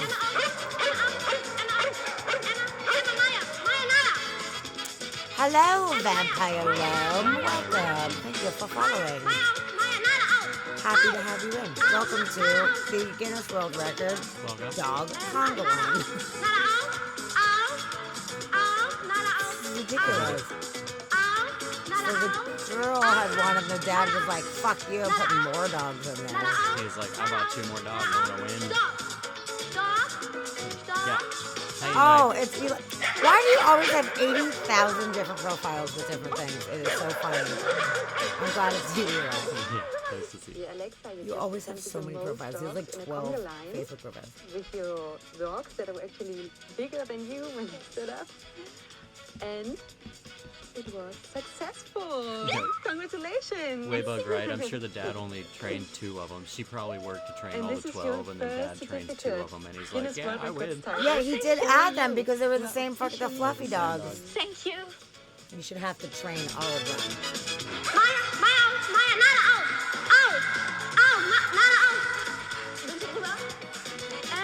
a not a This is fucking ridiculous. That's a fun world record, though. I like that. It is. It is a fun world record. I loved it. Oh, we needed that too. Have a smile on our face. Also, this is gonna make me hungry. Another world record. This is the world's longest line of sub sandwiches Oh. were assembled in Brazil. Okay. This, look at the tables. Yo, Sweet. that is the most subs. I want subs so bad. My stomach just started growling when I started talking about subs. I could do with some. Dude, there was 1,180 subs. Wow. I hope they were meatball. That's a lot of subs. So 40 people were on the team that prepared them, and it took about 5 hours to assemble them. And they verified that each was at least 11.8 inches long. So it was like a foot long, but you had a little wiggle room just in case or whatever. Just go to the end of the table, like cone heads type of thing. Oh my God. Yes. Yeah. Yes. They were foot long. Yup. So that's pretty awesome. And I hope that everybody ate all the sandwiches Yeah. afterwards, and maybe they were given to homeless people or It something. says that they were served to the members of the public after they the were. record was confirmed. I hope that they gave to the homeless, and they were like, "Hey, homeless people, we're gonna have this sub party. You should come down and eat these fucking subs." I would hope. Hope so. I hope so. That's a lot of subs. That's a lot. 1,100 subs. Fucking delicious. Now I want a sub. Yeah. Damn it. It's They're an closed. emergency. Actually, no, there's 24 hours. There is a 24-hour subway Yeah. in Soto, right? It's Soto, I think. Is it Soto? I know there's one downtown. It's not even that far. You might have to do that. Okay, another world record. Which this one's so fun. I like this one a lot. Or maybe not fun, but it's beautiful. Okay. Okay, so they've recently discovered a new species of water lily, of the lily pads, Okay. and it's a winner. And You they've win. now acknowledged that it is the largest species of water lily. Look at this motherfucking lily pads. Oh my God! Look at it go! That kid can stand on it? That's amazing. Yes. That is crazy. I want to stand on a lily pad. Oh, now you want a sub too, and you don't have a 24-hour. Damn. We don't have a lot of 24-hour stuff in Seattle, but somehow we do have a 24-hour subway, which is awesome. There is a subway that's 24 hours. But this is just so magical. It's so fucking cool that they're that big. So, the new species is the first new species of giant water lily to be discovered in over 100 years. It's called Victoria boliviana. Boom. And then here's some more photos of it. That is massive. That's a big lily. That is really, really big. Yeah. Wow. So the latest specimen recorded was grown in Bolivia, and it's 10 feet 6 inches in diameter. Whoa. Yeah. It said that this species had been growing in London's botanical gardens for like 117 years, but they never noticed it before. Go back up. Keep going. 177 years prior to the discovery of this distinct species, they were believed to belong to a separate species, Victoria amazonica. So I guess they're a different species, and they didn't even know it. They thought it was the same as this other species, and then they found out that it's a different species. Okay. That's super crazy.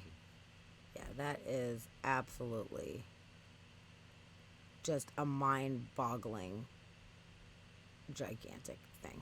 That's so fucking cool. Vampire Eli.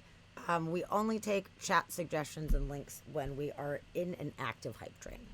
So Yeah. I will check that out later, but we will not be showing it on the stream unless we are in a hype train. But thank you for sharing. Okay, so Roxy, you're here. And I'm going to give you a tiny Roxy warning. What usually jumps on lily pads Kids, besides apparently. kids? Mosquitoes. Would it be maybe a frog? And Roxy, this would destroy Roxy's life if this happened to her. This isn't going to kill you that bad, but it would if this was you in real life. So these people went through TSA at the airport, and they were getting screened, and a fucking toad popped out of the bag. It was a stowaway toad. They didn't know that the fucking toad was in there. Somehow it got in their bag, and they're going through TSA, and they're like, what in the fuck is going on? And then the puns throughout this whole article are fantastic. The stowaway hopped out of a checked bag after it triggered an alarm during TSA's screening process. This little creature was totally surprised when he was spotted, and he asked for forgiveness. This fine by TSA officers won't easily be forgotten. Oh man, somebody tried really hard on They that. did. They did. Stowaway Toad is the band name. Yeah, Stowaway Toad. Stowaway Toad. It's so I like funny. that. It's a really cute little guy. That's pretty cute. It's not the worst. And I that like I've that ever they seen. were like, I don't know where it came from. Really, they were trying to smuggle this toad somewhere. I mean, It was probably worth like $2 million to somebody, and they were like, I don't know where it came from.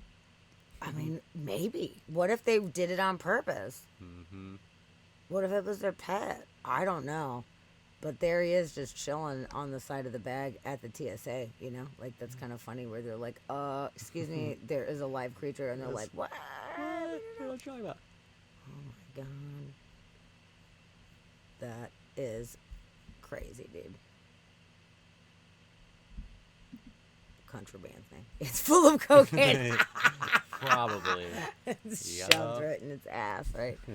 They made that little balloon look like a fly, and they had the frog. in it. That's funny. That's so funny. Not a bad idea. Oh my God. Yeah, that's a weird one.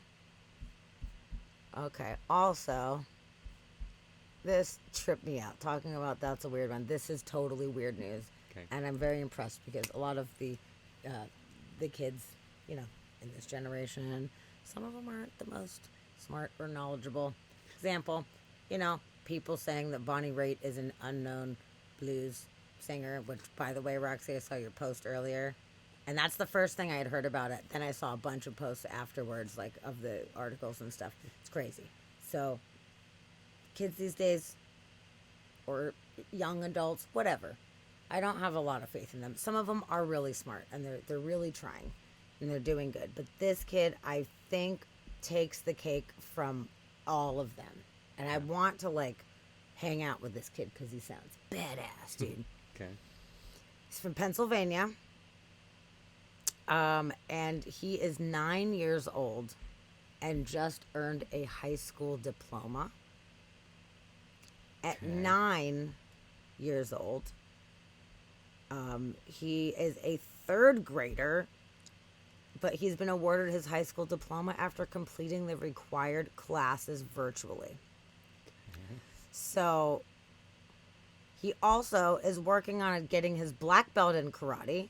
He's already completed a semester at the community college. I swear to God.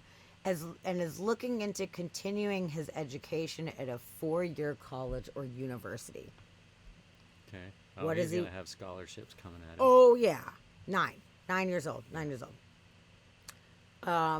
But what does he want to do? I love it. He wants to be an astrophysicist, and he wants to study black holes and supernovas. Boom, Sick. kids of the future. Yeah. That's awesome. I love that he wants to do something like really important and profound with this education. Yeah. Thank It's God. awesome. I mean, at this rate, amazing. he could become an astrophysicist and then go back to school and become like whatever, a biologist, and like just hit all of his careers that he wants by the time he's 12. Seriously. I don't know how it's possible that somebody could advance that far. Like, Yeah. Yeah. there's has got to be, I would think, some kind of limitations that, like, okay, you can go 2 grades ahead, but you have to follow this protocol. But If you can, motherfucker, if I had known that I could just take the tests and get rid of all of it, I may have tried to do that. do you think you could have passed tests on? Not at 9, but 9. Wow. Let's watch this little video. Let's see what they have to say. I've never rocks. seen a 9-year-old graduate. But that's just what 9-year-old David Balagoon has done, graduating from Reach Cyber Charter School in Harrisburg. We're just proud that we're able to individualize his instruction. They didn't bog me down. They also advocated for me, saying he can do this, he can do that. David took classes remotely from his home in Bucks County. He loves science and computer programming. I want to be an astrophysicist, and I wanted to study black holes and supernova. David's parents have advanced Oh, degrees, JT, but that's raising awesome. a young son Where with did JT from? extraordinary nice. intellectual gifts is challenging. I had to get outside of the box. Playing pillow fights when you're not supposed to, throwing the balls in the house. Like, he's a 9-year-old with a brain that's just have the capacity to understand and comprehend a lot of concept that's beyond his years and sometimes beyond my understanding. A member of Mensa, David credits a number of favorite teachers. Mr. He taught them a thing or two in just the few years it took him to get through the 12th grade. David was an inspirational kid, definitely one who changes the way you think about teaching. After completing a semester at Bucks County Community College, the family is now looking at colleges and universities across the country to try to find one that's insane. just the right fit. Am I going to throw my 9-year-old into Harvard while I'm living in PA? No. Another tough question on this unique journey. But so far, David and those around him have seems come smart up enough to be with the able to take right care of answers. In Harrisburg, Barbara Barr, WGAL News 8. I'm impressed. I'm just blown away. No, blown away. Exactly. I thought the exact same I can't thing. wait to see what this What he young man does. does. Yeah, that's He's right. going to create something amazing in this world. That's right. Hey, David's favorite thing is learning, but he also plays sports. He plays piano as well, and he's working on his black belt. Wow. So look out. And our producer pointed out he's also a very sharp He's a very dresser. sharp dresser. Yeah, right. No, he's He got the full is. He package in looks the art side. good. See, congratulations to him on an amazing accomplishment, Joe. Well, I'll tell you what, I'm blown away also. You know, I often tell the story. My wife and I graduated college together. She graduated magna cum laude. I graduated magna cum laude. Oh, Couldn't that was get any good. lower before they kicked me out of Penn State. Anyway. That joke. Wow. And he said, I wanted to do it because I had the ability to do it. So why not use those abilities for the greater good? What a cool dude. That's so funny. He's your hometown on the map. Oh. I can't believe it. I can't believe it. And Yeah, you know, that's the crazy. fact that he was like kind of fidgety, like he did have the mannerisms of a kid, and like she was saying, there's still things that he does that's kid like. So it's interesting that he's both at the same time. So I wonder if it's like savant kind of thing. Like it feels very savanty to be able to retain that much information at 9 years old, to have gone through a college semester. What the fuck are you talking about? And to still have time to become a black belt in karate. Yeah. Or But I whatever mean, it was, kids are taekwondo, whatever. sponges too. They just soak things up. So if he's got a brain where he can soak it up and then remember it and regurgitate it in a way and actually focus his attention to passing these tests and doing the things, like, I don't know. I'm not surprised that he would be able to learn everything. It's more of the having the capacity to understand the things that he's learning and be able to move up like that. Like, because kids will just soak things in, you know, but he seems to understand what he's soaking in, and being able to test it is miraculous, but like, I don't know. Yes, we need more smart people that do good things, not crime. I totally agree. Yeah. That, I mean, to learn all the things that you're, I guess, supposed to learn throughout all those years in school, I don't know how, unless he has a completely photographic memory and retains everything, which is savant. Like, you know, like regular people's brains do not hold all of the information like that. So you're like, okay, here's this, you know, this math. Okay, now we're doing geometry. Nailed it. Okay, now we're doing trigonometry. Done. Next, you know, like most people do not work like that. You need a lot more time to learn it and process it. It's like if they just show him, this is how you do this thing, and he's just like, neat. Okay. Ugh. That's fucking crazy. Sounds easy. Super easy. Wow. So I'm curious We all can do that. if we hear from this kid. His name, once again, is Balogun. David Balogun. So if we hear his name later on, we will remember that this kid is the one. Maybe he's like reincarnation or something like that of Stephen Hawking or some crazy shit, you know? Like, I don't know. I don't know. That's cool though. I thought that was very cool. And yeah, what an interesting, like, scenario for those parents trying to figure out, like, he's getting ready for college. He's like 9. So first of all, they're like, sweet, our kid's gonna leave home super early, like, but to have to figure out how is your kid gonna go to a university of his choice, and how are you gonna deal with that? Like, especially if he, you know, does need to go to some other college, like Harvard or something, like Cambridge or whatever. Like, if he need, like, for him to get the degree and learn the things that he wants to learn, You might have to go to he might have MIT to go- or something, yeah, whatever, you know, he something might like have that. to go somewhere that's not right there. And what are you gonna do with that? Like, I'm sure that there would be a way nowadays, especially in his scenario, where they would figure out how to do online classes for him, so that he could probably attend any college. That's And I true. bet they would figure out how to do Yup. online shit for him. Hold on real quick. Astar is going to bed. Good night. Oh, I good hope night, that your Astar. hair color looks cool. Yeah. I know you usually do black. Did you do any crazy colors this time? Still black? What'd you do? I hope it was cute though. Brown. And thank you for coming to hang out with us. We appreciate it. Yeah. We love ya. Yeah. Yes.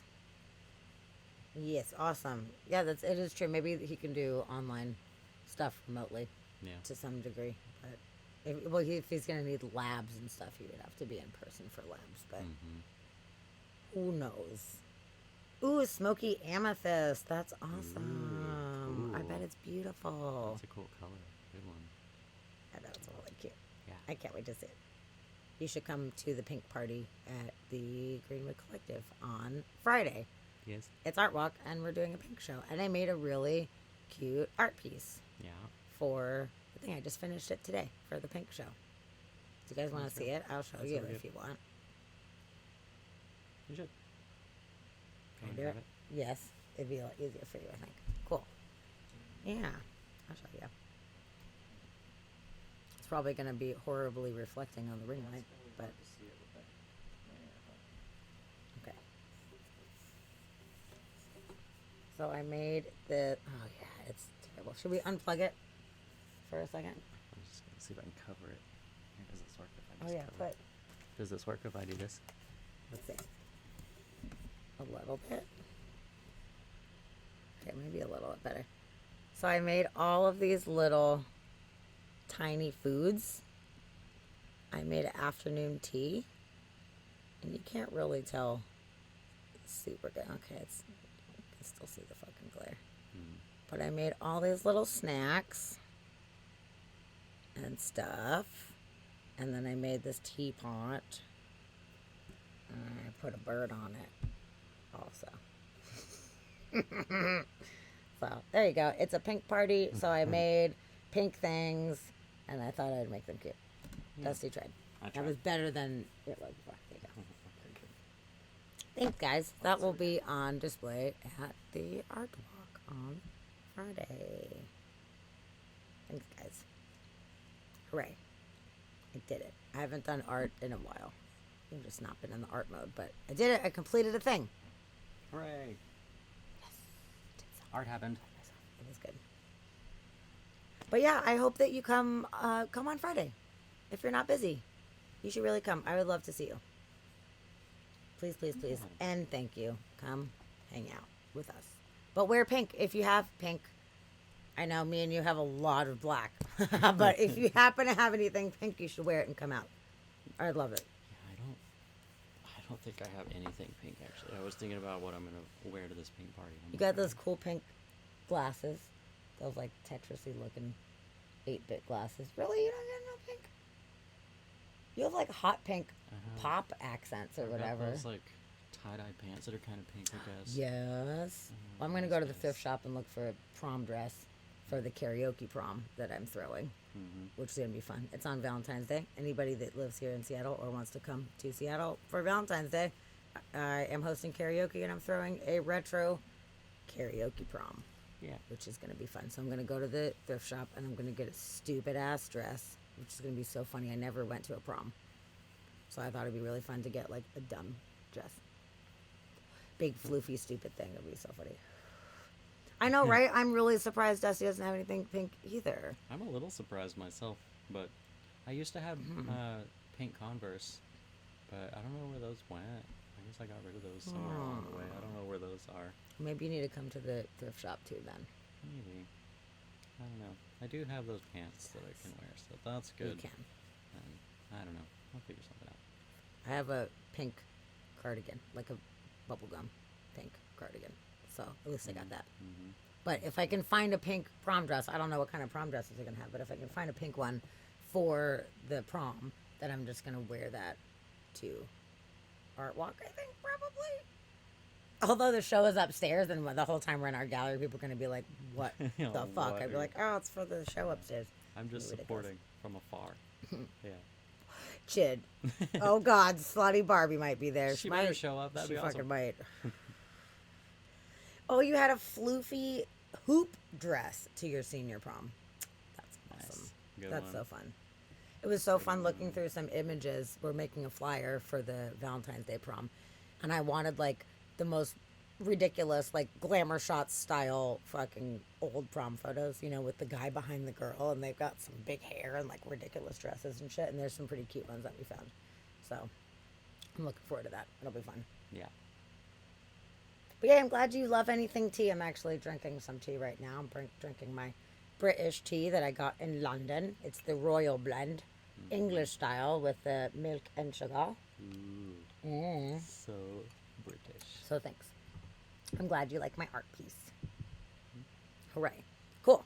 Okay, well, since we just talked about astrophysics, let's talk about some cool new space news. You guys want space news? Yes. Yeah. Okay. Let's check it out.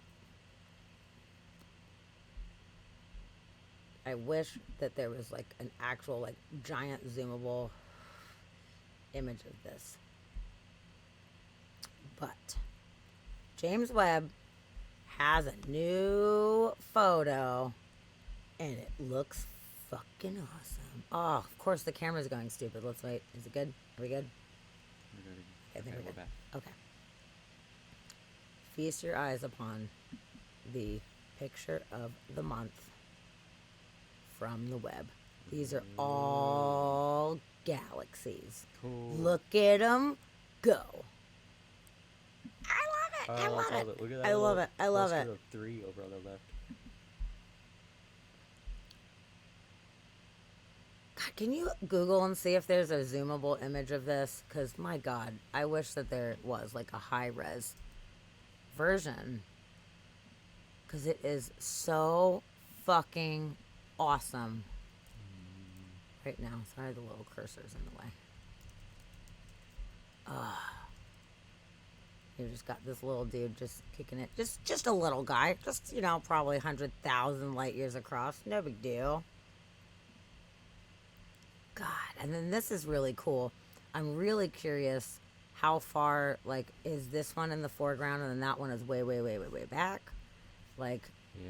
Do they have any kind of effect on each other? Is it gravitational lensing that shows this one coming from behind it, or is it just look like they're sandwiched like that? I don't know, but look at this too. I love this here, where it's like you can see these long, smooshy arms, like really big. That's, I mean, the galaxy itself is right here, and then these just protrude forever. Yeah. Oh my God. I love it. And yes, sure, you can pet it. You can totally pet it.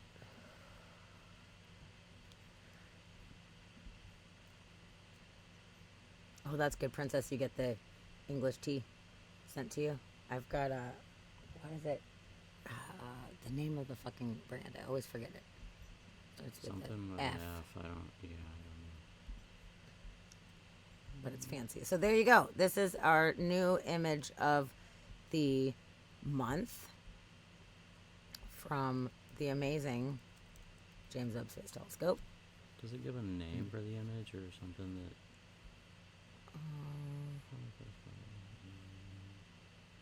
Let's see. Okay, we already know all that. Oh, and we're at the end. Nope, apparently not. Oh, let me go up. I'm going up. Wow. Okay. This is kind of crazy. So the image shows a spattering of different background galaxies, while the foreground shows bright individual stars and a bright spiral galaxy at the bottom called LIDA 2046648, located around 8 billion light years from Earth. This galaxy is relatively much closer to us than the far-off background galaxies, which is why it is so prominent in the image. Let's just take a moment and think about that. This one in the bottom, that one is 8 billion light years, and it's much closer than all of these guys. Those are some of the first galaxies, if not the first galaxies in the universe. Okay. Oh, I hit the like zoom in thing, but I don't think it's not really doing it. Sending you a link. Are you? Yeah. Oh, you're the fucking best. Because it's just such a shame. Like, it's so pixely, and like I don't want it to be like, come on, it's James Webb. I want to see all the details. It's still really, really, really cool. But let's see. Jesse's gonna send the link, and let's see if this one works good. Yep. Go there. We'll have to download it. Download it. Okay. Let's fucking do it.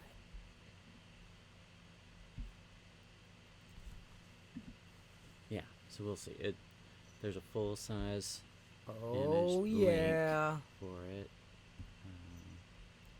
So scroll over to the side. You do it.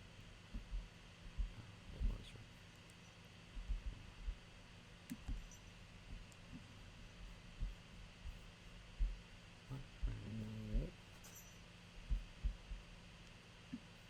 Well, that's where I got it. Oh, here we go. Here we go. Okay, downloading. All right. Yay. Cool. 7, 6, 5, 4, 3, 2, 1. Blast off. Okay. We're finding it. Ooh, I'm so excited. See, this is why I keep him around. What's it called? What is it called? Isn't that it? Potum 230. That's a good name. Yep, and they're finding so many exoplanets right now. They're finding so many of them, and they keep finding ones that seem potentially more habitable, and it's fucking amazing. All right. Oh, we did it. You're so awesome right now.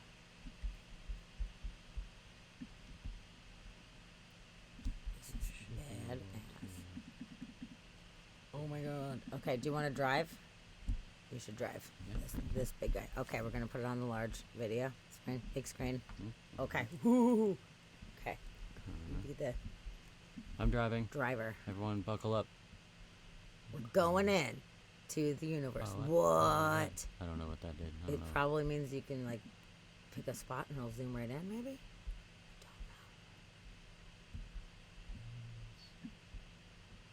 Where's the bot? Here we go. Here we go. Okay. How far in can we zoom? I don't know. Oh, pretty Oh far. my God! Look, Look at at it it go. Wow. Oh fuck! We're inside of the galactic I'm center. just gonna zoom in and see how far we can get. Wow, we got real far. It's pretty So far. if we go. It's a little too far zoomed in here. though, babe. I It's a was little- looking to it's a see if little the, too crazy. I know that. I was looking to see if we could see these little ones since we did that. Like this. This little bit of tiny. But look at those bands. Wow. Oh my goodness. Wow. Oh wow. Cool. Yeah, look at this like this cluster of 3 over here. Super cool. So this is a star. We know that.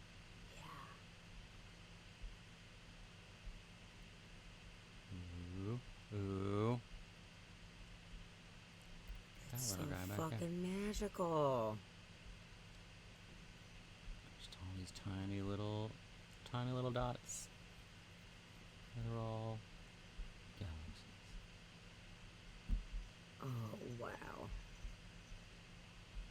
What's that thing?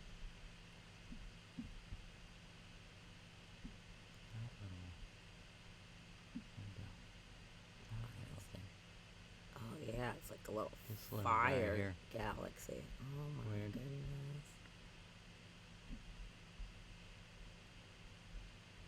Wow. Billions and billions and billions and billions and trillions and billions of stars in this photo. Billions and billions and billions and billions.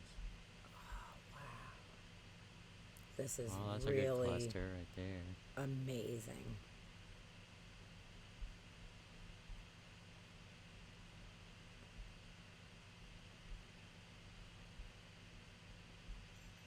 Mm, Wow. Oh, that guy's super cool. oh, that's fun. Yeah.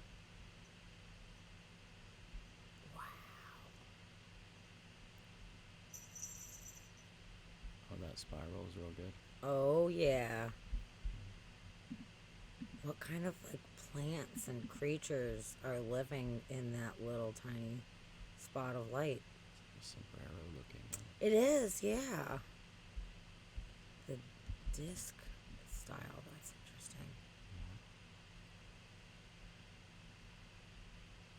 And there's black holes all throughout this shit. So many. Yep. Can't see them, but they're there. That is That's just real pretty. magnificent. Oh wow. Yeah. Yeah, that's real Wow. pretty. Cool. That's so good. What if nothing lives there? What if it's just gas? It could be. It could be, but I think that the odds of that are so slim. With us finding that there's so many different things with at least the building blocks of life all over the place. I mean, and who knows what other kind of processes it would take to make life forms grow on other, under different conditions, I guess. We know here you need liquid water and you need certain things, carbon, all that stuff, but I mean, and there is a lot of that abundantly out there. So I would be shocked if it was just yes, but it's absolutely possible. Anything is possible. Anything's possible. Anything is possible. Wow, that was so cool. Thank you so much for finding that. Yep. I appreciate that I would greatly. just fully close that.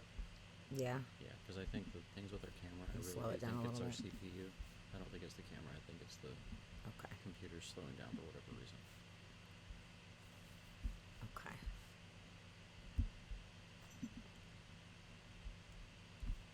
Okay. So there was some more James Webb stories. Water is a universal solvent. Yes, yes, it is. But yeah, I always wonder, like, the only thing we know of is carbon-based life forms, but who's to say that there's not life based on other, like, minerals or materials? Why is it just carbon? We don't know. That's just the only thing that's here. Doesn't mean that it's the only thing that can do it. I don't know. Okay, so here is the other article talking about James Webb. So this is interesting. We have talked before about the couple of little meteoroids that have hit the James Webb, dented it a little bit. Kind of bummed out about that, obviously. So there's more out in the L2 region than they expected, because it keeps getting hit by various different particles of dirt, dust, whatever. So there is something cool to come out of it, though. So let me read it to you here.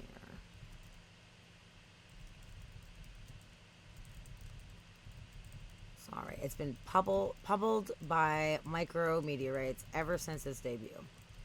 While the scientists who developed this observatory were well aware of the reality, they weren't able to predict the kind of damage that the mirror could sustain due to larger than expected particles. So that's kind of a bummer. But the small upside is that the telescope can be used to measure patterns and changes in the micrometeorites permeating the solar system in a potential wealth of scientific data. So essentially, it's a meteoroid flux detector, although not intentionally. So, of course, everybody's bummed that the mirror is getting hit by the meteoroids, but it is making a little bit more sense as to like how much is out there. And for, we can only detect larger items. We can't detect small little things. So how much is actually out there in space? We didn't really know. They were just expecting that it probably would not be that much, but now they know, wow, there's a lot more than we expected. So by the micrometeorites hitting the James Webb, they could allow scientists to study the difference between the expected kind of meteor showers that we're already familiar with and then sporadic ones, in which micrometeorites that travel via random orbits are far less understood. So sometimes there's days where there's more shooting stars than they would think. So, they're just trying to figure it out. They're trying to work with it and trying to figure it out. Essentially, they're like, all right, well, I guess we'll take it as a benefit to try to understand. So they're saying that they might be able to understand how the sporadic ones are happening or what kind of density that they have. That's very interesting. Yeah. Kirby redeemed an 8-ball question. Okay, we will get to that in a little bit. For sure. Thank you for making sure that didn't get lost in the chat. Okay. So it's a little more work to observe sporadics than meteor showers because they are not nicely organized into events. Very true. So, and they're talking about, the difference is if your spacecraft is hit by like a solid rock as opposed to a, like sand, essentially, a fluffy aggregate of little grains. One's like being sandblasted, the other one is like being shot. So, true story. True story. Yes. So, it's kind of neat that they're looking at the silver lining of this. And I really greatly appreciate the fact that they are getting something scientific out of it rather than just being like super bummed. Yeah. So it says for the most part we've been getting about 1 or 2 a month that we can actually detect. And at this point it's been a really minor thing. But they are noticing that there's more impact than they were expecting since it's not a very large thing and it's out in space, which is a lot of empty space, but I guess they are starting to realize that it might not be as empty as there's a lot previously more particles thought. flying around than we thought there were. There is. Yes, it's very interesting. Yeah. Okay, so I'm missing some important shit in the chat here. Oh, I was just responding to Princess. Okay, the odds of life existing in an equal or compatible timeline to ours is the issue. We need to be conscious of more than existing, or than life existing at all. Oh shit, my shit moves every time someone comments. Which is true. That's very true. Oh, true. Because the timeline is massive. Absolutely. Which is why I think that they're very possibly way Hey, more DG. advanced. Hello. Oh, DG's here. What's up? Welcome in. Hello. Welcome in. We're so glad Nice that you're to see here. Yeah. Welcome. We're getting spacey. We are. We're getting spicy. No, we didn't talk about the balloon yet. It came up a little bit earlier, but we haven't covered it as far as articles go or anything. Yeah, we talked a little bit. Yeah. But it's crazy. What a ridiculous thing. Everybody freak out. We're gonna fuck There's a balloon. Yeah. No, we laughed at it a little bit earlier and kind of moved along. Yeah. It's crazy. But, yeah. Okay, cool. I just caught up on the chat conversation, which was really good. Yeah. Awesome. So, yep, there you go. We are keeping our eyes on space. We're learning a lot more stuff. We actually do your have eyes another on space. spacey. You should do Yeah. Kirby's question real quick. Oh, It yeah. goes along with that. So. Yes, okay. Kirby, what is your 8-ball question? She asked if there was life on other planets. Oh, okay, cool. Sorry, I didn't see that. I was reading all the secret long ones. Okay, is there life on other? This is a good reason to use the 8-ball. That's good. If anyone knows, the 8-ball would know. Okay, oh, wise 8-ball. Is there life on other planets? Without a doubt. Oh, yeah.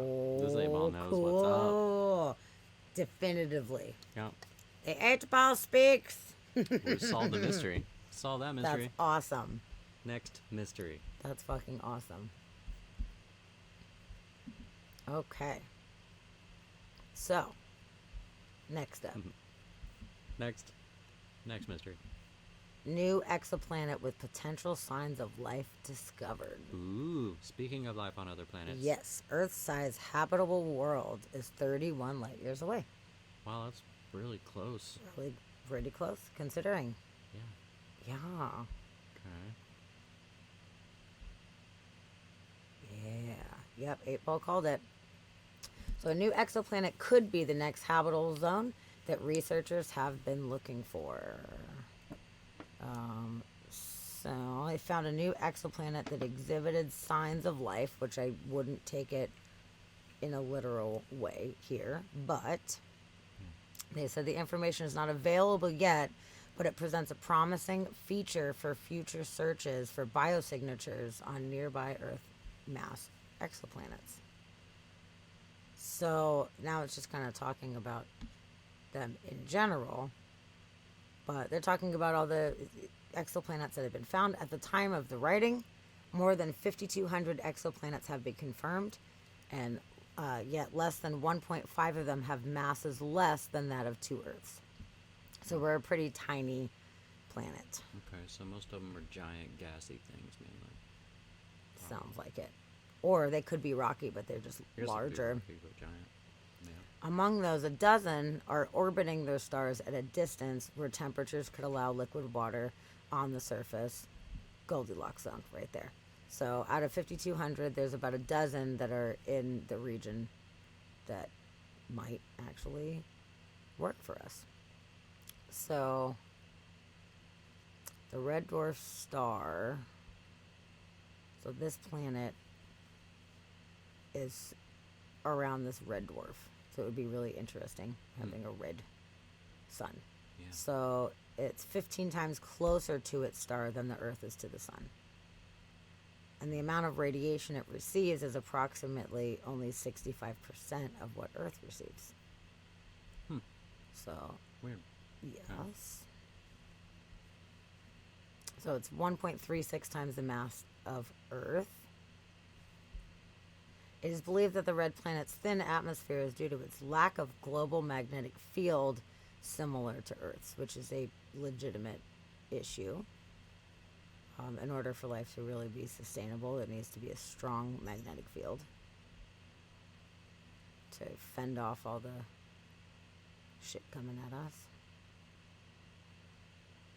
So, rotating, convecting, and conducting fluids within the planet's core transform kinetic energy into magnetic energy, generating the internal magnetic field. And it probably possesses one, they're saying at this point. So there's not the most information released right now. But approximately 5% of all emerging planetary systems orbiting low-mass stars, like the Wolf 1069, end up with a single detectable planet.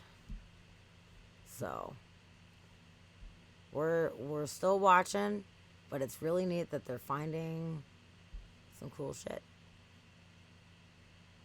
Oh, let's see. There is a video. Let's watch this video. That sounds great. Okay.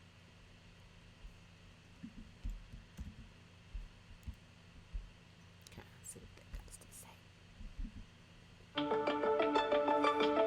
NASA has announced the discovery of a new Earth-sized planet orbiting its star's optimistic habitable zone. Scientists say liquid water could be present at some point in the planet's history. The planet TOI 700e is a part of the TOI 700 system and is roughly 95% the size of Earth. It likely has a rocky surface, according to NASA. 3 other planets were previously discovered in the TOI 700 system. TOI 700d is also in the habitable zone. NASA said this is one of only a few systems with multiple small habitable zone planets that they know of. TOI 700e takes 28 days to orbit its star, a small red dwarf star located around 100 light years from Earth. The planets have all been discovered by NASA's Transiting Exoplanet Survey satellite, or TESS. Hi, everyone. George Stephanopoulos here. Thanks for checking out the ABC News. So that sounds pretty awesome, and I can't wait to get more information about that. But they've been finding some cool stuff right now. Yeah, 31 light years away, close in the big picture of things, but still very, very, very, very far away. And Eli, like you said, if we could only travel that fast, we're going to have to find other ways. It's going to have to be some folding of space or something. We need portals, because that would make no sense. Can you imagine if we're like, okay, we're just going to go check it out real quick. Yeah. And it's like 4 million years before people get back here to grab shit. Oh my God, it could be forever. To come back and tell us, yeah, there's nothing there. Yeah. No, that would be crazy. So it's very exciting though. I feel like it's very exciting. Yeah. We're doing things. Yeah, let's all move to Orc. No. Let's do it. Okay, speaking about cool life and does it exist and all of that super fun jazz. Okay. There has been a new eruption, the Tonga volcano eruption. Have you heard about it? No, I didn't. Okay. So this sucks. This is like a bummer situation. So quite a few years ago, it was in 2009, there was a huge volcanic eruption at Tonga. Here is a photo of this in 2009. Due to this eruption, it made a little tiny island, which was great. It made this super cool little island, and they were starting to notice this biodiversity on the island of things that they have never seen before. It was microorganisms that they had not ever observed anywhere before. So that was really cool. So they've been trying to check it out the best that they can.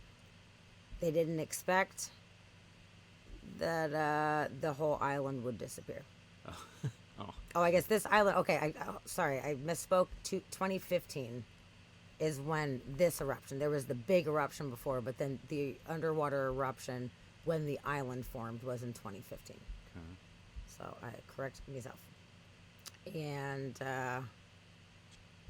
when this happened, it says Tonga volcano eruption annihilates life forms never seen before as it destroys an island created 7 years ago. Well, that sucks. Uh-huh. Hey, look at all these new life forms.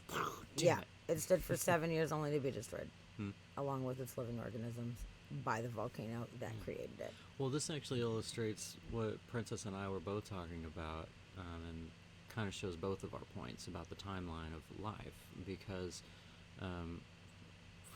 so what I was saying is that life is easy to create. Like we're actually finding that life, when the ingredients are there, it pops up super fast. So, from 2015, the island showed up. From 2015 till when did this last eruption happen? Just recently? Yep. Okay, so 2015 to 2023, there were already microorganisms that were created that we had never seen before. So life was already there just in those few amount of years. However, even though it was so easy to create, it's actually extremely easy to get rid of as well. So life lasting a long time is another issue, which is what Princess was saying. Like the timelines, like Absolutely. life can be created but can also be taken out. Like who's to say that it's going to make it very long? So it kind of comes down to that play and like where that line is going to be versus all the life that's being created left and right. Like there's going to be microbes or all kinds of weird shit just like popping up because the ingredients are out there in the universe. So there's going to be popping up all over the place wherever it's, you know, something habitable. And even if it's 1% of all the planets, that's a lot of planets in the universe. So that's going to be out there. But are they going to be able to make it long enough to evolve into larger creatures and to become, you know, like multicellular advanced species like we have here on the planet? So, you know, it could go either way. Like there's no telling, because there could just be natural disasters that just wipe out entire planets of species, you know. So this is actually a really good small scale representation of that conversation we were Absolutely. having. Yeah. Yeah, you just never know. Yeah. You never know how long anything You never know. is going to last. I think if they are intelligent, actually intelligent organisms, then they hopefully will make better choices to help prolongate the species. Yeah. Because right now, people are so monkey brained, a lot of them, it's more about personal survival than it is about survival of the species. There's some people thinking the big picture, but a lot of people nowadays, it's so sad, are just thinking very selfishly. It's a very small picture, which I think it kind of comes like all the way back from caveman days and shit, where it's like you couldn't worry about everybody else. You had to worry about your family and your tribe. Yeah. You had to make sure you and your people had what it is that you needed, and you would fight off opposers if they were coming trying to take your shit, but they weren't even really aware of the size of the world or how many other people were even out there. They might have thought they were the only ones if they were deep in the jungles or whatever, you know? So kind of ingrained in our minds is like we have to take care of ourselves and the people close to us. It's not a very global perspective, which now we understand as time has gone on. We understand a lot more. There's people all over the fucking world, but it's only been like a few thousand years that people have actually been really zooming around and understanding how many different civilizations there are and how many different people. Yeah. So That's true. you know, it's disappointing, but we're not trained enough to see it in the sense of it's really important that we preserve the planet and we take care of our species because it's important, rather than like, whatever, I just want to make a bunch of money so my family can get a bunch of plastic surgery and a bunch of dumb shit or whatever, you know, and have fancy cars and fuck the environment or whatever. Like, they're not caring about what the future generations will experience at yeah, all. DG, the Kardashians. That's, God, yes. That's a very good illustration.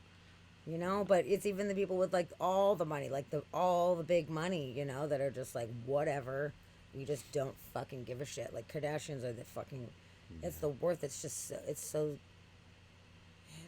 pointless and distracting. But the people that are actually having like horrible environmental impacts and not giving a shit, like all the oil people just digging the earth up and tearing the earth to fucking bits, poisoning everything, but there's money in it, so it doesn't matter. We're just gonna rape the land as long as we can and make as much money as we can, and fuck the consequences.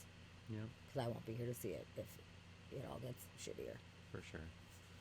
But that's the thing, is like, we've evolved to this point, but we've also seen other creatures, I mean, like, you know, bees and ants that have evolved a hive mind, and their whole purpose is to further their species as a whole, to which they sacrifice themselves for, and they do everything for this, like, their species alone.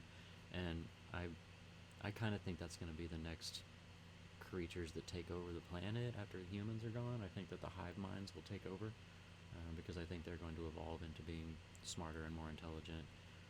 But who's to say throughout the universe that the hive mind isn't already a thing, and that species have, you know, grown up to be, you know, as complex as we are with the mindset of, you know, bees. But which I think would be cool to see. No, you're right. The hive mind is poisoned right now. It's a poisoned hive mind, really. If there is a hive mind, we need to shift the perspective, because it's poison right now. And there's a few people, smaller percentage, that are out there like, what are we doing? Like, this is not okay, hive. And they're like, fuck you. Sit down and know your place. And you're like, damn it. Yeah. It sucks. Yeah, but it's not a hive mind. It's a Well, individually focused. It is, There's but a it's collective conscious. Yeah, that's I but- guess kind of what. But it's not. I mean, with that, there's. Yeah, but that's there's not the same as a consistency. hive mind, right? Because That's true. They're all actually working they- together. Yeah, and they actually communicate through each other, and information gets passed along to the entire hive through everyone communicating. Everyone communicates, so the entire hive is aware of what's going on. Kind of sounds like I hate to sound like a douchey conspiracy theorist, but like the elites of the world, you know, the richest of the rich, like they all know what the fuck's going on, and they're all in cahoots somehow with each other. I'm sure most of them, like the really rich ones, kind of helping each other out. So I wonder if it's a similar type of thing. It's just on a sinister, smaller scale. Maybe. But I don't know. I think it more has to be something that's a naturally ingrained thing, where instinct is to operate for the masses rather than instinct being to operate for the individual. And that's everything about humanity, is operating for the individual anyway about it. Yeah. Like, everything is for the betterment of the individual and That's taking true. care of yourself. But the hive minds, you know, it's all for the masses, no matter what. Yeah, that's true. Yeah, and the crows. Yeah, dude, crows are pretty fucking awesome. I know. And Yeah, yeah, that'd be they're one of the smarter very creatures up there interesting. for sure. Yeah. Interesting. Deep thoughts. Deep Yeah. thoughts. Yeah, I Yeah, love that's crows. cool. I know you would totally pet them. You'd so pet them. Definitely. Well, I'm starving, so I feel like we might need to wrap it up. After reading about this Guinness World Record subs, I'm like hungry. Okay. So I think we should pull it for tonight, and we can come back on Wednesday with more fun tales Yeah, we can do of that. wonder and glory. We can do some more fun tales of wonder and glory. Yes. Sounds good. Thank you to everyone for hanging out with us tonight. It was so good to have Yeah. everybody here up front too. Whenever we started, there was already. Oh my good God, it was crew great. I'm right so when we glad so started. many people were here Yeah. from the beginning. This was so awesome. Yeah. I felt like it started off as a good party. It It did. wasn't just a Steve Scott party. Yeah, Sometimes he's the first one in there, and we're like, Yeah. oh. which is always fun. We'll hang out with Steve. Oh, Chid's still here. Yay. Chid's still here. Yay. Yeah. That's awesome. Teapot. Teapot. What do you mean teapot? Question. Teapot. Oh, and Roxy's still here too. Oh my goodness. Yeah. Good. It was so good to have you here and hanging out with us, Roxy. I'm so glad you popped in Yeah. and you got to hear some fun stories. Oh, I have for you. Oh my God, you got a cool teapot? That'd be awesome. I have a lovely little teapot collection, so if it's a cool teapot, I'll use it. Eli's talking like Yoda now. Oh. Teapot I have for Yes. you. Yes, one of these days we have to make an arrangement. And oh, I'd love it. That sounds great. I would love it, love it, love it. Yes. Yeah, that sounds Please good. and thank you. I love teapots. I've been drinking a lot of tea, especially since I got back from Europe. I've been like a tea monster A lot of tea going down. lately because we got so much good tea from out there. We got violet green tea from France, and then from England we got it's called Countess Grey, so it's like Earl Grey but it has little orange peels in it, and it's really really really good. And then I got this Royal Blend black tea, and they're all very good. So I drank so much tea when I was out there because coffee, you can get coffee at the coffee shops, but they didn't really have coffee at the Airbnbs as accessibly. So we drank a lot of tea, and it was good. I got hooked. I'm hooked. I'm hooked on the tea. I love it. I love it. And I have like 8,000 other kinds of tea. I didn't even need this tea because I have so much tea, but I'm really digging this tea. It's great. Yeah. So yes, thank you. I would love to have your very ornate, beautiful teapot. Thank you. You got Brown Betty? Bam-ba-lam. That's awesome. Oh, I hope the sweater hunt is going well. Oh my God. Waybug. You really want us to do it, huh? Because we could totally try it. I think we do need to do that sometime. You got to Oh, give I us have a minute. sweaters. But we We will have to we will collect some attempt sweaters. the sweater thing. I do have a few sweaters, so we'll need to see what we can do to make that world record attempt happen. I love it. At the very least, we can beat those newscasters. They suck. They sucked so bad. You could have done so much better than that. 100%. Me and you on a team, Yeah. so much I better. feel like me alone, I could have put more on than they did together. Right? Yeah. I agree with you completely. Fucking A. Fucking A. Okay, yes. Good. Well, I'm so glad we had a really fun time tonight. I love you guys so very much. And let's see who is on right now. I wonder if we should do MST. Maybe you want to go. Want to MST it? Yeah. That's always fun. I feel like Mystery Science Theater tonight. Okay. That's how I feel. We always have that in the background after we raid. It's so much fun. Yeah. Let's do that. That sounds fantastic. Good, good, good. Ooh, Arizona tea. Mm-hmm. I got a big old jug of Arizona tea right now. It's my favorite. I love it. As far as like just like store-bought tea, I love it. So good. Yeah. Well, thank you, everybody. Thank you for being here. We got a raid from Tux earlier. That was fucking awesome. Yeah. If Tux is still listening, thank you so much. Definitely. And we will be back on Wednesday. So thank you guys for everything. And we look forward to seeing you guys on Wednesday. Totally.